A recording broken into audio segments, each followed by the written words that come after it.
Chapter 3594. At night, when Yun Shirshir finished cooking the noodles, Gong Jie volunteered to bring it into the room. Yun Shirshir was a little hesitant, but Gong Jie said coquettishly, "Shirshir, let me as your uncle, perform a little." "All right." Gong Jie took the bowl of noodles from her hands. Yun Shirshir cautioned him carefully, "Be careful, it's hot." Hence, Gong Jie carried the bowl of noodles into the room. However, within a few minutes, the sound of porcelain shattering could be heard from the room. Yun Shirshir and Mu Yaja heard the commotion and stood up in shock. They rushed into the room, only to see Gong Jie standing at the side with a stunned expression. Yu was sitting on the bed and the floor was littered with broken bowls and soup. It was a complete mess. Gong Jie turned his head innocently and glanced at Yun Shirshir bitterly. He mouthed, "Yu is so fierce." It turned out that when he carried the bowl of noodles into the room, Yu heard the door open and thought that it was Yun Shirshir. He sat up on the bed and saw that it was Gong Jie. When he carried the bowl of noodles in front of him and was about to feed him, Yu waved his hand coldly and knocked the bowl of noodles out of his hand onto the floor. After Yun Shirshir cleaned up the mess on the floor, the three of them left the room. Gong Jie looked sad and lonely. "Why did he knock over your bowl of noodles?" Yun Shirshir found it unbelievable. "What did you say?" Gong Jie said sadly, "I just brought it in and didn't say anything. But he knocked over my bowl of noodles." As he said this, he crossed his arms and said angrily, "That's too much." "How could it be?" Mu Yaja said, "Maybe it's because you're not likable as an uncle." Gong Jie was speechless. He was speechless. He said provocatively, "Brother-in-law, that means you're very confident. That kid must have knocked over the bowl of noodles that you brought in." Mu Yaja said confidently, "How is that possible?" "That is my son." Gong Jie said, "Try it then." "I'll give it a try then." Mu Yaja cooked the noodles and brought them in. Gong Jie stood at the door and started counting down. 5, 4, 3, 2. Before he could count to 1, the sound of porcelain being overturned came from the room again. Gong Jie and Yun Shirshir walked in and saw Mu Yaja standing beside the bed with an ashen face. The floor was also in a mess. Yu sat on the bed with an unapproachable posture. His face was as cold as ever. "Puchi?" Gong Jie covered his mouth and held back his laughter. He had a smug expression on his face that said, "I was right, wasn't I?" Mu Yaja glared at him. Gong Jie glared back at him indignantly. Yun Shirshir immediately said to Gong Jie, "Go out first." "Sister, go out." Gong Jie left the room feeling wronged. Yun Shirshir then said to Mu Yaja, "You go out too." Mu Yaja looked like he wanted to say something but he didn't. Instead he left the room. Yun Shirshir cleaned up the mess on the floor, cooked another bowl of noodles and brought it into the room. In fact, she was feeling a little nervous. In the afternoon, Yu was willing to eat. Perhaps he was really starving. She didn't know if there would be a second time. Yun Shirshir carefully inched closer to the bedside. Yu, who was leaning against the headboard, stared at her expressionlessly with a cold look on his face. She probed, "Eat something, okay?" Yu didn't say a word and just looked at her silently. Chapter 3595. The noodles have just been cooked and are still warm. As she said this, she lifted a mouthful of noodles and cautiously brought it to his mouth. Yu's gaze fell on the bowl of noodles and he suddenly raised his hand. Yun Shirshir thought that he was going to knock the bowl over and instinctively retracted her hand. However, she saw him suddenly straighten the bowl of noodles. It turned out that her bowl of noodles was tilted to one side and was about to spill out. Yun Shirshir's anxious heart then calmed down a little. However, she saw that Yu obediently ate a mouthful of noodles and didn't show any signs of resistance. She was so excited that her hands were trembling. She had never expected that Yu would really accept her. If it weren't for Mu Yaja and Gong Jie, she would have thought that Yu was only eating because he was hungry. However, when Gong Jie and Mu Yaja came in, Yu had knocked over the bowls in their hands. However, when she fed him, he didn't show any signs of resistance. Instead, he obediently ate a mouthful of noodles. Had he accepted her from the bottom of his heart? Yun Shirshir was greatly encouraged. Even though he still didn't say anything and still looked cold, he didn't even look at her. However, his willingness to eat what she fed him made Yun Shirshir's originally gloomy heart gradually brighten up. Halfway through the noodles, he lowered his head and refused to eat any more. Yun Shirshir persuaded again, "Yu, eat another mouthful. If you only eat this little, you'll be hungry at night." Yu looked at her deeply. After a long time, he finally relented and ate another mouthful. When he finished the noodles, Yun Shirshir asked him if he wanted some soup. He shook his head. However, she looked very surprised. Wouldn't he choke if he only ate noodles? However, she was already very touched when he finished the noodles, so she didn't ask for more. When she was about to clear the bowl, she asked, "Is it good?" Initially, she thought that he would remain silent like before. However, Yu suddenly opened his mouth and said coldly, "It tastes awful." Yun Shirshir was shocked. She picked up the bowl and drank a mouthful of soup. It was so salty that she frowned. So salty? How could he eat it? Yun Shirshir felt a little guilty. It took a lot of willpower for him to finish all the noodles that tasted so bad. She could not help but laugh. She looked at Yu and said in embarrassment, "It's so disgusting. It must have been hard on you." Yu looked at her and smiled. She was stunned. When she smiled, she was very beautiful and charming. Especially, it made him feel an inexplicable warmth. It was like the most difficult sunlight in winter. His cold and stiff lips couldn't help but relax a little. However, when Yun Shirshir looked at him again, he resumed his cold expression. He looked away and didn't want to look at her again. When Yun Shirshir walked out with the bowl of noodles, Mu Yaja and Gong Jie gathered around. When they saw that there was only soup left in the bowl, they were so shocked that they couldn't close their mouths. "He ate it all?" "Yeah."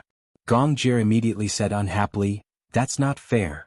Why did this fellow knock over our bowls when brother-in-law and I brought the noodles in?" Mu Yaja couldn't hold it in anymore. He glared at him and said, "Shut up." Gong Jie said, "That's the truth." Mu Yaja changed the topic. "In any case, it's a good thing that he's willing to eat no matter who feeds him." Yun Shirshir nodded. There were tears in her eyes.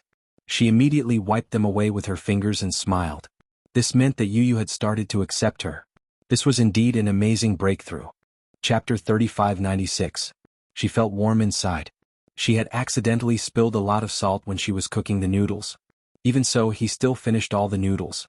As she thought of this, she felt both guilty and warm at the same time. Yun Shirshir carried the new clothes into the room. Yu was already lying down. When he saw her enter, he turned around and looked at her warily. He slowly sat up on the bed. Yun Shirshir smiled and said, "Let me help you bathe, okay?" Yu narrowed his eyes and frowned, but he still didn't say a word. Since he didn't say anything, Yun Shirshir took it as a silent agreement.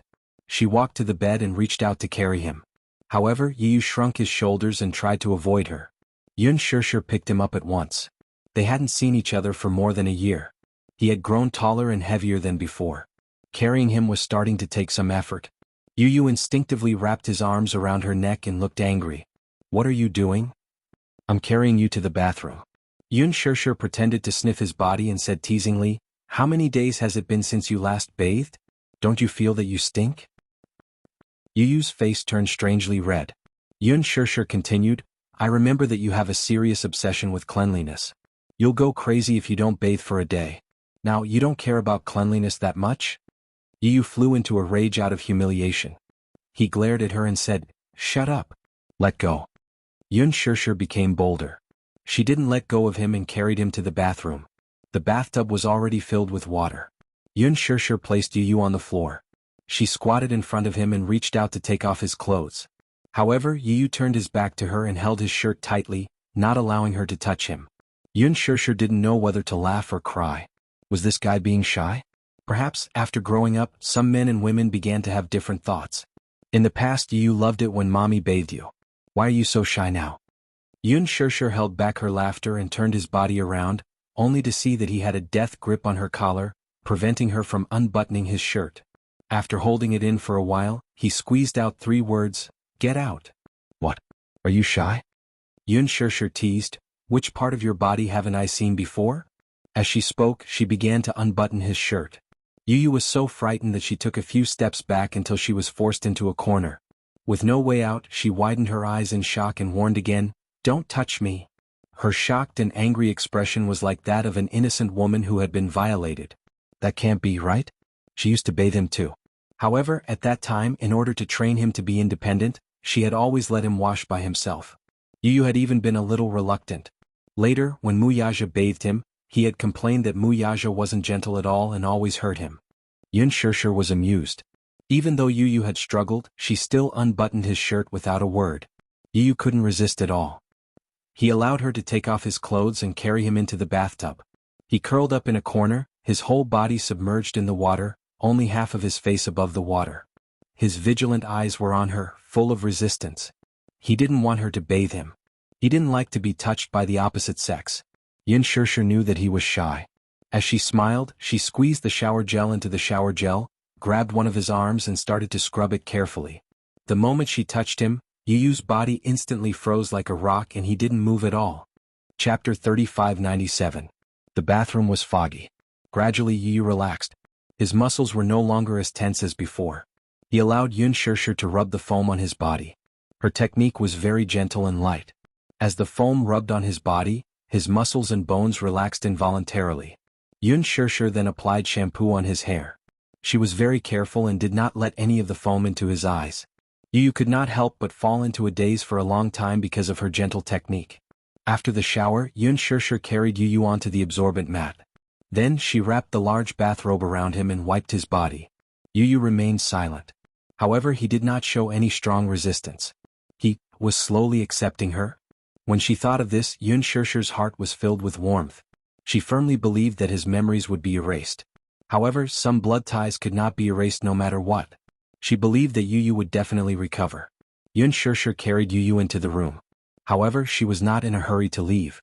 Instead, she took out a thick stack of fairy tale books from the bedside table. In the past, Yu Yu loved it when she read him bedtime stories. When he was not around, these fairy tale books were secretly kept by Xiao Yichen. Yin Shirshir thought that these books had been thrown away. She was sad for a long time. Then she went to the bookstore and bought many more fairy tale books. She placed them on the bedside table in Yu Yu's room. Every time a new fairy tale book was released, she would buy all of them. Yu Yu looked at the fairy tale books in her hands strangely. His gaze was filled with doubt. You don't remember? In the past, you loved it when mommy read you fairy tales. Yin Shirshir flipped to a page. The first story was Andersen's fairy tale, The Daughter of the Sea. Her fingertips gently ran over the words. For a moment, she was filled with emotions. This was also the first fairy tale that she read for Yu Yu. At that time, Yu Yu was still young. She didn't really understand the story. After she read it a few more times, she finally understood that it was a tragic story. Yu Yu lay down on the bed and Yin Shirshir tucked him in. Daughter of the Sea. Have you heard of it? Yu Yu blinked but did not say anything. Yin Shirshir said again, you must not remember. I'll read it again, okay? Yu Yu slowly closed her eyes. Yin Shirshir held the book and began to read softly. In the depths of the vast ocean, there is a kingdom of fish. The Sea King had 6 beautiful daughters, especially the youngest, who was even more beautiful than her sisters. She was kind, pure, and had a beautiful voice. They lived freely and without worries in the sea. Sometimes their grandmother would tell them some novel stories on the sea. This filled the youngest's heart with longing for the world at sea. As Yin Shirshir read, memories of the past surfaced in her mind.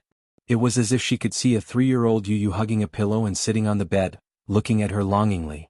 Mommy, do these fish look the same as humans? No, they have the bodies of humans but the tails of fish. Then how do they breathe in the sea? Yin Shirshir was suddenly put in a difficult position. She immediately said, they are the spirits of the sea. They can swim and breathe freely in the sea. Chapter 3598. That's why, once they reach the sea, they can't walk anymore. Are there really mermaids in this world? Yin Shirshir pretended to be mysterious. Who knows? I'll continue. The little princess finally reached the age of 15 and was allowed to float to the surface of the sea. She looked around excitedly, wanting to take in everything. At this moment, a large ship sailed by her side. There were many people dressed in gorgeous clothes on the ship celebrating the prince's birthday. The little mermaid was immediately attracted to the handsome prince. At this moment, there was a sudden storm and the waves destroyed the ship.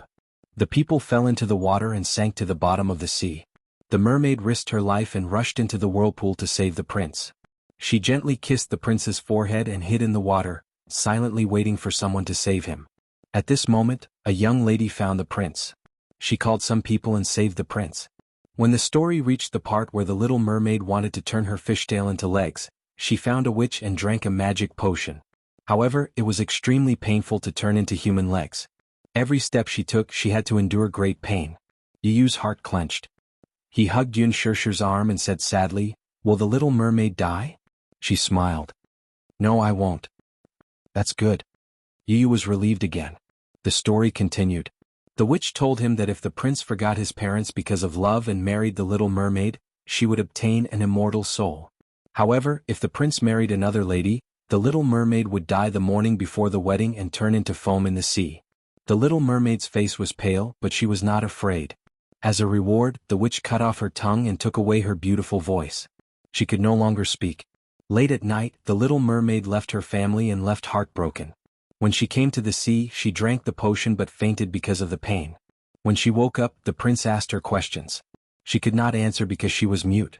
However, she endured the pain and danced for the prince. When Yu Yu heard this, he frowned and looked very distressed. As the story went on, Yu Yu stopped talking.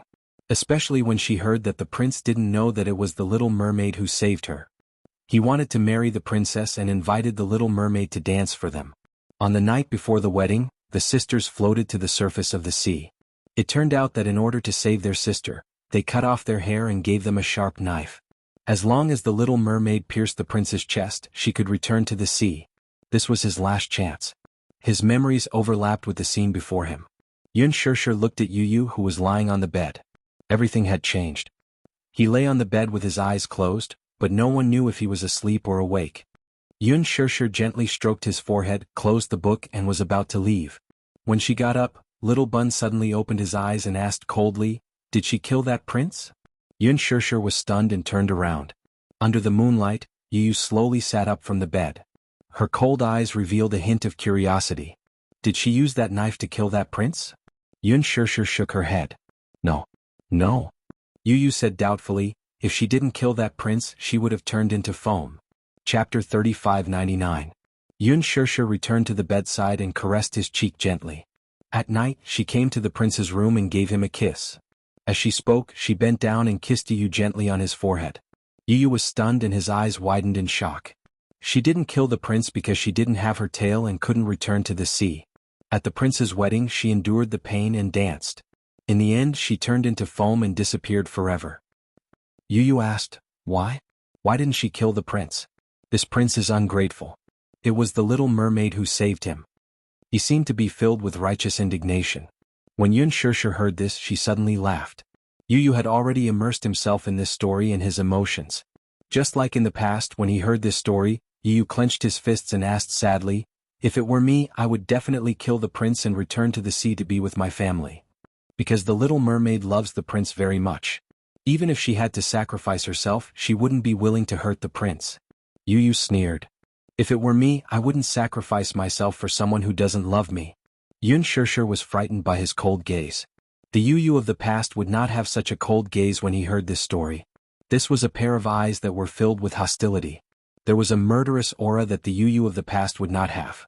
Yun Shirshir hugged him tightly, feeling uneasy. You, don't be like this. Yu Yu was hugged by her warm embrace. For a moment, his heart calmed down. Not everything can be solved by killing. Yun Shirshir said again, you weren't like this in the past. Yu Yu suddenly pushed her away and said expressionlessly, in this world, the weak are prey to the strong. Only by becoming strong enough can one's own interests not be infringed upon. Yun Shirshir was stunned. She suddenly remembered what Yu Yu had said to her in the past. Only by becoming stronger can you protect the people you want to protect. Mommy, I want to protect you, so I must become strong. That way no one can hurt you. Yu Yu, why do you want to become stronger now? Yu Yu could not help but stare blankly. This question stumped him. That was right, what was he doing now? What was the purpose of him becoming so powerful? Yu Yu's gaze suddenly fell on her hand. In the past, Yu Yu wanted to become stronger because he wanted to protect Yun Shirshir. But now he had lost his goal and didn't know where to go. He said in a daze, only by being strong can one not be reduced to being dominated by others. Yes. In this world, the weak were prey to the strong. She didn't deny that. To become strong, one had to be built on the pain of the weak. She also couldn't deny that. However, if the strong became apathetic, cold, and heartless, then what was the meaning of life for such a strong person? I'm tired. Yu Yu turned away and did not look at her. I want to sleep. Yun Shirshir furrowed her brows and did not say anything more until he lay down. She covered him with the blanket and left quietly. However, lying on the bed, Yu Yu tossed and turned, unable to fall asleep. When he said that he was tired and wanted to sleep, it was just an excuse. Chapter 3600. It was a mess for no reason. Her embrace was very warm and made him yearn for it. He actually couldn't help but want to hug her back tightly. It was just that this warmth made him feel at a loss, lost and confused. Why did he rely on this warmth? She kept telling him how he used to be and how he used to be. But was there really a past? Yu suddenly felt a splitting headache. It was so painful, as if a pair of hands were tearing his head apart. Yu clutched his head in pain and his body curled up involuntarily. He was drenched in cold sweat. It was only at dawn that his headache eased a little. He wrapped himself in the blanket tiredly and fell asleep. When he woke up, it was already the afternoon of the next day. He slowly pushed open the door and saw Yun Shirshir sitting on the sofa in the living room. She was humming softly as she knitted a small glove. On the floor, Yueyao was sitting on the blanket, hugging a teething stick and chewing on it. When she heard footsteps coming out of the room, Yueyao looked up. She was the first to notice Yu. Seeing him standing at the door, she immediately got up from the floor with her butt sticking out. She gripped the teething stick tightly and walked towards him step by step. "Brother?" She hobbled over to him. She loosened her grip and the teething stick fell to the floor. Yun Shirshir heard the sound of something falling. She looked up and looked at Yu. She put the glove aside and said, "Yu, you're awake?" Yu didn't say a word. He only lowered his head and looked at Yueyao. Yueyao had a pair of big eyes just like him. They were very attractive. Especially those curly eyelashes. When she blinked, they fluttered like the wings of a butterfly and were very charming. Yueyao suddenly opened her arms. Her cherry lips opened and closed and she said in a soft and tender voice, "Brother, hug." This glutinous rice ball wanted brother to hug her. The little fellow was very forgetful. She had completely forgotten about Yu's indifference towards her when she was asking for a hug. Yun Shirshir froze for a moment and looked nervously at Yu. However, she saw that his attitude was no longer as cold as before. At least, when Yueyao walked towards him, he no longer dodged. "Big brother. Hug me." Yueyao stretched out her arms again and stood on her tiptoes. However, she lost her balance and fell on her butt. From start to finish, Yu looked at her coldly and did not help her up. Yueyao fell, but she did not cry in a delicate manner. She only furrowed her delicate brows, clearly aggrieved. She got up from the ground on all fours and raised her head to look at Yu, only to see that he was still cold and indifferent. For a moment she was extremely sad. Her little mouth pouted high and she looked like a storm was coming. Yun Shirshir knew from this that she was going to cry.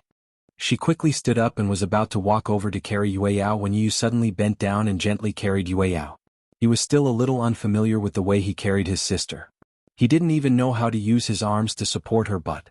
Yueyao was delighted to see him carry her. She hugged him tightly like a koala bear and didn't want to let go. She leaned on his shoulder affectionately and broke into a smile. Chapter 36:01. For some reason, Yueyao was inexplicably close to Yu. This surprised Yun Shirshir a little. After all, a child's memory was limited. Even before this, Yu was the closest to her and doted on her the most. She liked to hug her every day, hold her phone, and take pictures of Yueyao non-stop like an idiot. However, at that time Yueyao was incomparably cold to Yu. However, Yu had left for more than a year. Yueyao shouldn't have remembered. Yueyao hugged Yu like a koala. Her little head rested on Yu's shoulder, looking extremely satisfied. Yun Shirshir teased her and said, "Yueyao, where's Xiao-Yichen?" She thought that Yueyao had mistaken Yu for Xiao-Yichen. When Yueyao finally started babbling, Xiao-Yichen taught her to say her name. Yueyao also learned a skill which was to recognize the names of all the family members, except for Yu. When Yun Shirshir asked, "Where's Xiao-Yichen?" Yueyao would often point at Xiao-Yichen and ask, "Where's Muyaja?" She could also recognize the direction and point at Muyaja. Yun Shirshir didn't specially teach her Yu's name. This name had become an unspeakable pain in her heart. Whether it was Muyaja or Gongjie, they would avoid it as much as possible. Hence, Yueyao didn't know Yu's name. However, Yu and Xiao-Yichen looked very similar, so they might have been confused. "Where's Xiao-Yichen?" When Yueyao heard Yun Shirshir say Xiao-Yichen's name, he couldn't help but look around. However, he didn't see Xiao-Yichen, so he asked hesitantly, "Where's Xiao-Yichen?" Yun Shirshir was stunned. If Yueyao mistook Yu for Xiao-Yichen, she would definitely point at Yu. However, it did not. Yun Shirshir would never have thought that after more than a year, Yueyao actually remembered Yu's appearance and could even differentiate Yu from Xiao-Yichen. When Yu heard Yun Shirshir's question, he asked suspiciously, "Who's Xiao-Yichen?" Yun Shirshir said gently, "Xiao-Yichen is your older brother. You're twins and look exactly the same. No one can tell the difference. Other than your family members, I didn't expect Yueyao to be able to differentiate between you and Xiao-Yichen." After a pause, Yun Shirshir said sadly, "After all, when Yueyao was not even a year old, you got into trouble." When Yu heard this, his thoughts were a little confused. "I have an older brother?" Yu looked a little surprised. Yun Shirshir immediately took out a photo. It was a family photo and she showed it to Yu. Yu looked at the photo. It was a family photo. Yun Shirshir was sitting with Yueyao in her arms. Two children who looked exactly like him were standing on both sides. It was sunset. Of the two children, one had a gentle smile while the other had a sunny smile. Their eyebrows and eyes were exactly the same, except for a slight difference in height. Even he could not tell which child was his own. This was the first time he saw a family photo like this after he returned to the Mu family. At first glance it was a huge shock. Yun Shirshir had always said that he was her son and her baby. Yu had always been suspicious. The reason why he was not so resistant and close to her now was not because he believed that he was her son. It was because he did not know why he was not so resistant and close to her. However, when he saw this photo, Yu could not help but wonder if what she said was true. Was he really her family? Was that possible? Chapter 3602. Alice had instilled memories in him. He was the son of the Gong family and had always been in poor health, so he had been receiving physiotherapy on Ashland Island. He didn't know who his mother was, nor did he know who his siblings were. He only knew that he had an uncle called Gong Jie. However, even Gong Jie told him that his real name was not Mu Yaja. His real name was Yun Tianyu, and he was the son of Mu Yaja and Yun Shirshir. He could not digest this information for a while. It was complete nonsense. He had been in the Gong family all this time and did not have any memories of Mu Yaja, Yun Shirshir, and even Xiao Yichen. It was just that the photo made his thoughts chaotic for a moment. Yu lowered his head to look at Yueyao, who was in his arms. Yueyao also looked up at him. Seeing him staring at him, the little guy reached out his soft hands and gently patted his face. It was so fun. Yu did not find it annoying though. Her scratches did not hurt much and her nails were neatly trimmed. Hence when she pinched herself, it did not hurt or itch. Yu was no longer as resistant to this child as before. He avoided her as if she were a snake or a scorpion. This change made Yun Shirshir feel relieved. Did he quickly improve on the day he regained his memories? During dinner, Yun Shirshir personally cooked. When Gong Jie and Mu Yaja returned, the dishes were already on the table. What surprised them was not that Yun Shirshir cooked for the first time, but that they saw Yu sitting at the dining table with Yueyao sitting on the baby stool and playing with a toy. He lazily propped his chin on his hand and quietly watched her play with the toy. This guy actually walked out of his room? This was a miracle. After returning to the Mu family for such a long time, he had always locked himself in his room. He never came out of his room, never letting the sun out. Why did he come out now? Gong Jie and Mu Yaja looked at each other but did not show too much of a shock, lest they startled him. As usual, they sat down at the dining table. Yu did not look at them and continued to stare at Yueyao. Gong Jie had his own thoughts. Yu, this damn siscon. Why was he always staring at Yueyao? Was uncle not good looking? After being back for so many days, this brat had only glanced at him lightly when he smashed the bowl of noodles that he had brought out. He had not even looked at him directly. Gong's heart. Mu Yaja and Gong Jie stared at Yu fiercely and complained in their hearts. The two of them were not as good looking as Yueyao, right? Yun Shirshir walked out with rice and saw that Gong Jie and Mu Yaja had returned. The two of them sat opposite Yu and the three of them formed a strange triangle. Her lips twitched as she placed the rice on the table. Let's eat. Yun Shirshir placed the rice noodles in front of Yueyao and tied a napkin around her before sitting down beside her. They started eating. Yu was stunned and did not move his chopsticks. When they were on Ashland Island, he had always eaten alone. He was used to having a quiet dining table and had never experienced this before. There were so many people sitting around the table and eating, but he did not feel uncomfortable at all. What are you waiting for? Yun Shirshir picked up a grilled chicken wing for him and said, "Eat it while it's hot." Yu picked up his chopsticks and started eating. Chapter 3603. Yu finally raised his eyes to look at him. It was just that this glance was cold and emotionless, and then, he pushed the vegetables away in disgust. He pushed them away. He had thought that he would just push them away, but unexpectedly, Yu picked up the vegetables and threw them into the small plate used for throwing the bones. Gong Jie's heart shattered with a smack. Mu Yaja muttered, "Yu doesn't like vegetables." Hence, he also picked up a drumstick and put it in his bowl. Yu didn't even look at it. He used his chopsticks and placed the drumstick on the table. Then he used his chopsticks to pick up the chicken wing that Yun Shirshir had given him and started eating. Mu Yaja was speechless. Gong Jie tried to hold back his laughter until his stomach hurt. He lowered his voice and said, "Brother-in-law, he doesn't want to eat the drumstick you gave him. Yu just doesn't like you, ha." Mu Yaja turned around and smiled at him elegantly. Then he picked up a piece of red braised pork and stuffed it into his mouth. Shut up and eat. Gong Jie couldn't speak with a piece of red braised pork stuffed into his mouth. He stared blankly at Muyaja as he calmly picked up his bowl and started eating. Yu Yu finished the drumstick in his bowl and stopped eating. Yun Shirshir saw this and picked up some vegetables for him. Yu Yu hesitated for a while and ate the vegetables as well. Yueyao thought that it was fun. She suddenly scooped up some rice noodles with a spoon. She raised her little hand and stretched it in front of Yu Yu, wanting to feed him. Yueyao wasn't very good at using the spoon. She held the spoon in a reverse grip and the rice noodles dripped onto the table. Yu Yu looked at her in surprise only to hear Yueyao mumble, "Okay." Yun Shirshir said, "Yueyao is feeding you." Yu Yu was stunned for a few seconds. She stretched out her head and took the rice noodles that Yueyao handed her. The sticky rice noodles didn't have any extra seasoning. It was light, but there was a rich milky fragrance. Yu Yu took a bite.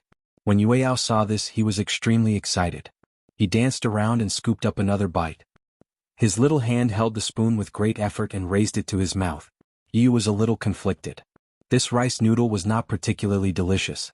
It was a formula for babies, so it was tasteless. However, Yueyao insisted on feeding him. He didn't know if it was because he found it fun or something else. Yu Yu had no choice but to take another bite. Yueyao turned his head and smiled at Yun Shirshir as if he was presenting a treasure. He revealed his cute little front teeth and said, "Mommy, brother is eating." Yun Shirshir smiled and coaxed, "Okay, Yueyao, eat too." "No, I want to feed. Brother?" As Yueyao spoke, she fed Yu Yu mouthful by mouthful. After that, Yu Yu was full just by eating the rice noodles. Yun Shirshir was holding back her laughter. She was a little surprised that Yu Yu didn't show any resistance to Yueyao's closeness. Even when Yueyao fed him, Yu Yu didn't reject it. Opposite them, the two men who had been ignored from the start to the end were frowning. Gong Jie didn't believe it and picked up another wing root. Yu Yu didn't even look at it and removed it. There was nothing to say. Gong Jie couldn't take it anymore and protested, "What's the difference between the wing root I picked up and the one your mommy picked up?" This was the love of an uncle. Yu Yu said coldly, "It's dirty. There's saliva. It's not hygienic." Gong Jie was puzzled. Didn't Yun Shirshir's chopsticks have saliva on them? Yueyao's spoon was full of saliva. Why didn't he dislike it? Chapter 3604. After dinner, Yu Yu was about to go back to his room when Gong Jie suddenly put his arm around his shoulder and said, "What are you doing in your room every day? Cultivating?" Yu Yu slapped his hand away and glared at him as if to warn him, "Don't touch me." "Why are you glaring at me?" Gong Jie said confidently, "I'm doing this for your own good. If you weren't my biological nephew, I wouldn't have anything to do with you lying in your room until your limbs degenerate." Yun Shirshir added, "That's right, Yu Yu. You can't stay in your room every day. You have to go out for a walk once in a while." When Muyaja heard this, he suddenly said to Yun Shirshir, "Why don't we take him out for a walk? Who knows, it might be good for him to recover his memory." Yun Shirshir felt that this made sense. Gong Jie also said, "I heard that there's an open-air music festival at Manha Square tonight. It starts at 8 p.m. Why don't we go to the music festival?" Yun Shirshir agreed readily. Gong Jie was about to carry Yueyao when Yun Shirshir immediately said, "Yueyao can't go. It's too noisy at an open-air music festival. Yueyao will cry." Then, what about Yueyao? Although there was a nanny, Yueyao couldn't be left alone. No one was assured. Muyaja said matter-of-factly, "As his uncle, you should stay and take care of Yueyao." When Gong Jie heard this, he couldn't take it anymore. "No way. Why should I?" He hooked his arm around Muyaja's shoulder and said disdainfully, "Don't think I don't know what you're thinking. You must be thinking of using the music festival to communicate with Yu Yu. No way, I want to go too. What's wrong with the three of us communicating? Hey, are you being xenophobic?" Gong Jie was not convinced and said, "I also want to communicate with my nephew." Muyaja said coldly, "Your surname is Gong, not Mu. You and I are not family." Gong Jie, Yun Shirshir added, "Xiao Jie, you can stay at home and take care of Yueyao." Muyaja continued, "Well, you don't like Yueyao very much. Now no one is fighting with you for a hug. Be good." After that, Muyaja picked up Yu Yu and left with Yun Shirshir. Gong Jie was left standing alone in the living room, unable to express his bitterness. He didn't know if he should curse her or not. Was he being treated as a babysitter? Just as Gong Jie was about to explode, Yueyao suddenly walked to his side, squatted down, and secretly stuffed a toy into his trousers. "Ah!" Yueyao let out a string of bell-like laughter. She grabbed his trousers and tugged. Gong Jie lowered his head and saw that she was having fun playing with his trousers. His eyes couldn't help but soften. He immediately squatted down and pulled her into his arms. Yueyao, uncle will accompany you at home, okay? Yueyao suddenly raised her chubby little paw and slapped his face. Gong Jie's face darkened. He grabbed her little paw and said, "You're not allowed to hit uncle's face." Yueyao slapped his face again. Gong Jie frowned unhappily. However, when he saw Yueyao's heartless smile, which made him want to dote on her, he suddenly gave in. He curved his lips and gently kissed her cheek. "Yueyao, be good. Daddy and Mommy don't want you, but Uncle wants you." Yueyao suddenly pinched his cheek and pulled it until it was deformed. She was amused by his distorted handsome face and couldn't stop laughing. It was only half an hour's drive from Manha Square. Chapter 3605. Yu let her hug him obediently. He looked out of the window. The passing scenery seemed familiar. Was this the place where he used to live? Especially when they passed by the park and the bridge across the river. Yun Shirshir saw that he was staring at the bridge and immediately said, "Yu, do you still remember? We used to set off fireworks here during the Lunar New Year." "Fireworks?" "Yeah." Yun Shirshir continued, "At that time, you were fighting to set off fireworks. I didn't let you do it in the past, so you felt that it was a novelty and wanted to light your own fireworks. I was a little scared." Yu stared at the bridge curiously. Through the window he could see many people standing under the bridge, sitting on long benches or flying kites. The kites were luminous and many of them were bobbing in the wind. He couldn't help but be entranced by the sight. Muyaja steered the kite as he looked at Yu through the rearview mirror. His heart was filled with emotions. Yu had disappeared for a year and everyone was thinking about him. Although no one gave up easily, as time passed, the hope in their hearts gradually disappeared without a trace. However, no one dared to give up.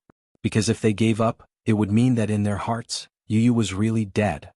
At that time, the search became their motivation to persevere. When Yu really came back, Muyaja didn't show it on his face, but in fact he was ecstatic. His son was still alive. He had come back alive. However, as a father he had to maintain his composure. Hence he didn't show it on his face. However, his care and patience for Yu was no less than Yun Shirshir's. Even if Yu didn't acknowledge him and didn't remember him, it didn't matter. Yu would always be Muyaja's son. This was a fact that even the heavens couldn't change. Many people gathered in Manha Square. The weather was perfect for the open-air music festival. There was no rain. Everyone gathered in the square. At a glance, the square was filled with people. Among the crowd, there were people constantly waving their light sticks, forming a sea of stars. There were too many people, probably in the tens of thousands. With so many people, it was too dangerous. If there was any commotion, a stampede could easily occur. Yun Shirshir was a little worried. She had always had a lot of concerns. After all, women were more meticulous. Moreover, there were many reports on the news that said that in crowded places, if it wasn't a stampede, it was a crush, or it was a fall and bruise. With so many people around, it was inevitable. Therefore she hugged Yu even tighter. "Why are there so many people?" Yun Shirshir muttered and looked around. They had arrived relatively early, but because they arrived early, the crowd had blocked the only exit. For a moment they could not advance or retreat. People kept pushing and shoving, trying to get to the front, the closest place to the stage. There were too many people. If she had known that there would be so many people, Yun Shirshir wouldn't have come. However, since she was already here, she might as well make the best of it. Yun Shirshir hugged Yu. Even so, it was still difficult for Yu to see the stage. However, he wasn't interested. He didn't like places with too many people, and he didn't like places that were too noisy. It was irritating. It was tiring. Chapter 3606. Yun Shirshir, however, said, "No, it's too dangerous. There are so many people squeezing around. If you accidentally fall, you might hit your head." Muyaja felt that it made sense. Hence, he took Yu from Yun Shirshir's arms, worried that she would be too tired to carry him. Yu was initially a little resistant in his arms and struggled a little. Muyaja said to him, "You're so heavy. Mommy's arms will get tired if I carry you all the time. Let Daddy carry you for a while, okay?" When Yu heard this, he didn't show any signs of resistance. He just turned his face away and refused to look at him. Obviously, he didn't appreciate it. However, he didn't refuse or resist again. Muyaja was already satisfied. On the stage, the band went on stage one after another to perform the songs. The atmosphere was instantly ignited. Everyone waved the light sticks in their hands and immersed themselves in the moving music. Yu was tone-deaf and wasn't particularly interested in music. However, when the third song started playing, It was an English song that strangely captured his attention. Imin harakani badasi my am here. Can anyone see me? Can anybody help? Can anyone help me? Imin hiria prisoner of history I am here, a sinner of history, canio heremical? Can you hear me yelling? Arguing to Jetmano, will you take me away immediately? I've been waiting for you to rescue me. You must come and save me. Imin hearing calling out beauty Kantharam here. I'm shouting loudly, but no one can hear me. Can anybody help? Can anyone help me? I'm hysterical until I break down. I'm lost in the cage. Tell me there's still hope. Is there anyone outside listening? This was an English song. The meaning of the lyrics was about a lost person, trapped in the sad memories of the past, waiting to be redeemed and saved. However, this song actually made Yu feel an indescribable sadness in his heart. He gently closed his eyes. In the darkness, he could vaguely see a cage in the darkness where there was no light. A child who looked exactly like him was holding onto the cage tightly and shouting something. But he couldn't hear anything. He couldn't hear anything at all. In his ears, there was only the sound of music and the noise of people buzzing. The youth in the cage seemed to have seen him. He shook the iron bars and shouted crazily, "Let me out of here." Yu furrowed his brows and was a little puzzled. "Who are you? Let me out. I don't want to be here." The youth gripped the iron bars tightly and looked desperate. "I don't want to be here alone. Don't lock me up here alone." Between the iron bars, the youth's delicate face was pale. "Mommy, Daddy, can you hear me? Mommy. Yu. A series of urgent calls finally woke him up. When he woke up again, he was in Muyaja's arms. He seemed to have fainted. Muyaja and Yun Shirshir were scared out of their wits. They kept patting his face until he finally woke up. However, when he opened his eyes, a line of tears suddenly fell from the corner of his eyes. Yun Shirshir was shocked to see his tears. Just as she was about to caress his face, she saw a helpless look on the child's face. "Mommy, Mommy," he called her anxiously and frowned slightly. Chapter 36:07. Yun Shirshir was so excited and happy that he had taken the initiative to call her. For a moment she was caught off guard. Just as she was about to hug him, the child in her arms suddenly pounced on her and hugged her tightly. His little hands hugged her tighter and tighter. "Mommy? Mommy. Yu missed you so much." Muyaja was also stunned. Yun Shirshir was also stunned. That familiar voice was enough to make her heart burn. Yun Shirshir hugged him even tighter in surprise. "Yu, you're back. Is that you? Yu?" Gong Jia had told her about Yu's situation. Yu had dual personalities. One was the son of light and the other was the son of darkness. One side was pure and innocent while the other side was evil and cruel. Gong Jia said that Yu's memory had been sealed, but his first personality had been killed by his second personality. Perhaps his memory could be recovered, but the innocent and kind Yu of the past might not be able to come back. When Yun Shirshir first heard about this, she was shocked and flustered. She didn't know anything about dual personalities, nor did she know anything about the dark side. Her Yu was so pure and innocent. How could he be so cruel and cruel? But after that, she kept reading up on all kinds of information about dissociative identity disorder and dual personalities. There had always been many conflicts in the field of dissociative identity disorder. After all, the research in this field wasn't very deep. There weren't many patients with dissociative identity disorder in the world. However, some said that the first personality wouldn't be taken over by the other personalities. Some said that not only would the first personality be killed and taken over, but once another personality took over the body, the person would never be able to come back. Yun Shirshir was also mentally prepared that Yu of the past would never be able to come back. Even though Yu had changed and had become cold and reclusive, she didn't dare to ask for more if he could come back alive. As long as Yu was safe and by her side, she would do her best to take good care of him. Even if the Yu of the past couldn't come back to her side, she didn't care. But in her heart, she still hoped for a miracle to happen. Even though this process might be more difficult than carrying a child for 10 months, she wasn't afraid. She also hoped that the Yu of the past could come back to her side. "Yu, are you back?" "Yun Shirshir Yu." She was so excited that she hugged Yu tightly and burst out in tears. However, the crying of the child in her arms gradually stopped until it was dead silent and did not make a single sound. "Yu to Yu. Yu oh Yu. Yu oh Yu oh. Of you oh. Why are you crying?" Yu asked. Suddenly, he frowned and touched the corners of his eyes with his fingers. What he touched were the dried tears. Why was he crying too? Yu frowned strangely and wiped the tears away. Yun Shirshir looked at him nervously and didn't move. She tried calling out to him carefully, Yu? Yu looked at her coldly. He didn't respond or reject her. Just like before, his face was cold and emotionless. Yun Shirshir's heart sank to the bottom of the abyss. Yu had disappeared again. Chapter 3608. How could this be? Yu, she thought that Yu was really back. She really thought that the gentle Yu from the past was back. But in the blink of an eye, he resumed his cold demeanor. How could this be? Yun Shirshir said anxiously, just now it was Yu, she cried to Muyaja, her heart aching. Just now, I heard Yu calling me mommy. Muyaja hugged Yun Shirshir's shoulders and kissed her forehead. Shirshir, don't be like this. Don't be anxious. Didn't we agree to take it slow? Yun Shirshir turned around and looked at the child in her arms. Suddenly she pleaded, please? Let Yu come back, please? I want to see Yu, I want to see Yu. She didn't know what nonsense she was spouting. But her mind was in a mess. The only thing she could realize was that there seemed to be two souls residing in this child's body. One was the Yu from the past. The other was the Yu who had been given the name Gong Fan.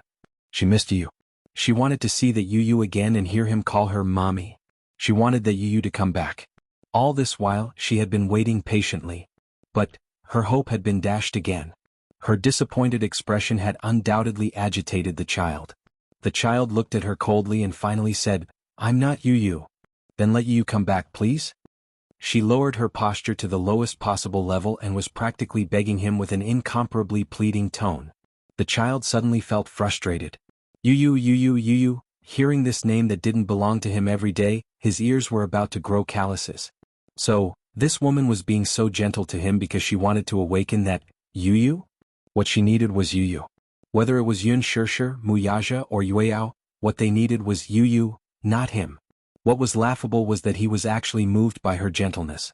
He actually instinctively yearned for this warmth and tenderness. Instinctively he wanted to rely on her, wanted to hug her. However, from the beginning to the end, he was treated as another Yu. What she needed, what she loved, and what she missed was never him. All this while he had been needed, cared for, and loved. It was all because they wanted to find the shadow of Yu in him. It was as if this body had always belonged to Yu, and he had been treated as an invader, occupying this body as an enemy. He had never been needed, or even rejected by them. Was he hated? Or rejected? He also wanted to try his best to adapt to the role of Yu. But he wasn't Yu. So, stop calling him Yu. The child was anxious and frustrated. He pushed her away forcefully. I've said it before. I'm not Yu. Yun Shirshir was pushed to the ground and her eyes were filled with shock. Muyaja also looked at him in disbelief. He didn't expect him to revert back to that cold and aloof self when he had just returned to the Mu family. The child was obviously losing control of his emotions. He stood up and his body swayed slightly. The child tried his best to stabilize himself and turned to look at Yun Shirshir. He said in disappointment and anger, Don't call me that again. I'm not Yu, I'm not. Yu? Chapter 3609. Yun Shirshir was heartbroken when she heard that. She immediately said, Yu, don't say such silly things. How are you not Yu? You are. Enough. Yu covered his ears uncontrollably and said in despair, Don't call me that again. After he said that, he turned around and his slender figure disappeared into the bustling crowd. Yu? Yun Shirshir chased after him anxiously. However, it was too crowded. Yu was not tall and was very skinny. He managed to squeeze through the crowd. However, she was blocked by the crowd. What should we do? Muyaja held her hand and comforted her. Don't worry. He held her hand and followed the direction in which Yu had left. They pushed through the crowd and chased after him. Yu, the voices were still ringing in his ears. Yu closed his eyes tightly. His fragile body seemed to be on the verge of collapsing in the crowd. Don't call me that again. Don't. He finally calmed down. However, when he looked around, he was surrounded by the crowd. On the stage, rock music was playing intensely. The crowd was also excited by the explosive rhythm. Some of them sang loudly along with the music. Some of them screamed hysterically. Yu felt a little dizzy. He felt that the noise was getting further and further away. All he could hear was the buzzing of the crowd. Excuse me. Someone rushed over and pushed through the crowd. When he saw Yu in front of him, he pushed him hard. Yu lost his balance and almost fell. There were so many people. If he fell, he would definitely be stepped on mercilessly by the crowd. Just as he was about to fall, An arm suddenly supported his center of gravity. "Are you okay?" A woman's gentle voice was heard. Yu frowned. He was a little surprised. Who was it? Was it her? Yin Shirshir? When he raised his head, he saw a woman's face that he didn't recognize. The woman in front of him was delicate and pretty. Her every movement gave off a heroic aura that ordinary women did not have. Yu narrowed his eyes and sized her up. "You are?" Chuho looked at the child in front of him. He suddenly felt that he looked familiar, but he could not remember where he had seen him before. Behind her, Gu Jinglian walked over with baby Chu in his arms. Lin Shi followed beside him and was puzzled to see Chu He grabbing a child's arm. Gu Jinglian's handsome face darkened when he saw the child's face clearly. "It's you?" Yu turned to look at the man, and his eyes instantly turned gloomy. "Gu." When enemies met enemies, and Gu Jinglian's face turned pale when he saw Yu. Chuho was surprised when he saw his expression. "What's wrong? Do you know this child?" The man snorted coldly and said in an unfriendly tone, "I don't just know him. He also had a deep hatred. He still had a score to settle with this child." Yu took a step back cautiously. A tiger would be bullied by a dog. This was not Hurricane and he was alone. He would not gain anything if he went head-to-head with Gu Jinglian. Just as he was about to leave, Gu Jinglian grabbed him by the collar and lifted him up. "Why are you running?" Chapter 36:10. "He's just a child." "You, child?" Gu Jinglian sneered. "He's not an ordinary child." He turned his head and fixed his gaze on Yu's face. His eyes were cold. "He's from the Gong family, Gong Fan from the Hurricane group. He's not an ordinary child." Gong Fan. Hearing this name, Chuho's face also showed a surprised expression. Gong Fan. That was the child who had used her and Xiao Bao as a hostage to force Gu Jinglian to sign the agreement to cede Worth to him. How could he be so young? She looked so soft and squishy. She couldn't tell how vicious and merciless this child was. Yu was very calm. He narrowed his eyes and said calmly, "Gu Jinglian, I dare you to touch me." Before he could finish speaking, Gu Jinglian flicked his finger hard on the man's forehead with a loud and crisp sound. Yu felt a concussion in his head and felt dizzy for a moment. He felt that his forehead was about to be shattered by this flick of his finger. Gu Jinglian said coldly, "This is my territory in Beijing. You asked me if I dare to touch you. What do you think?" Yu was not afraid at all. He raised his leg and kicked him in his weakest spot. This move was ruthless, but Gu Jinglian had expected it and dodged in time. This child was really ruthless.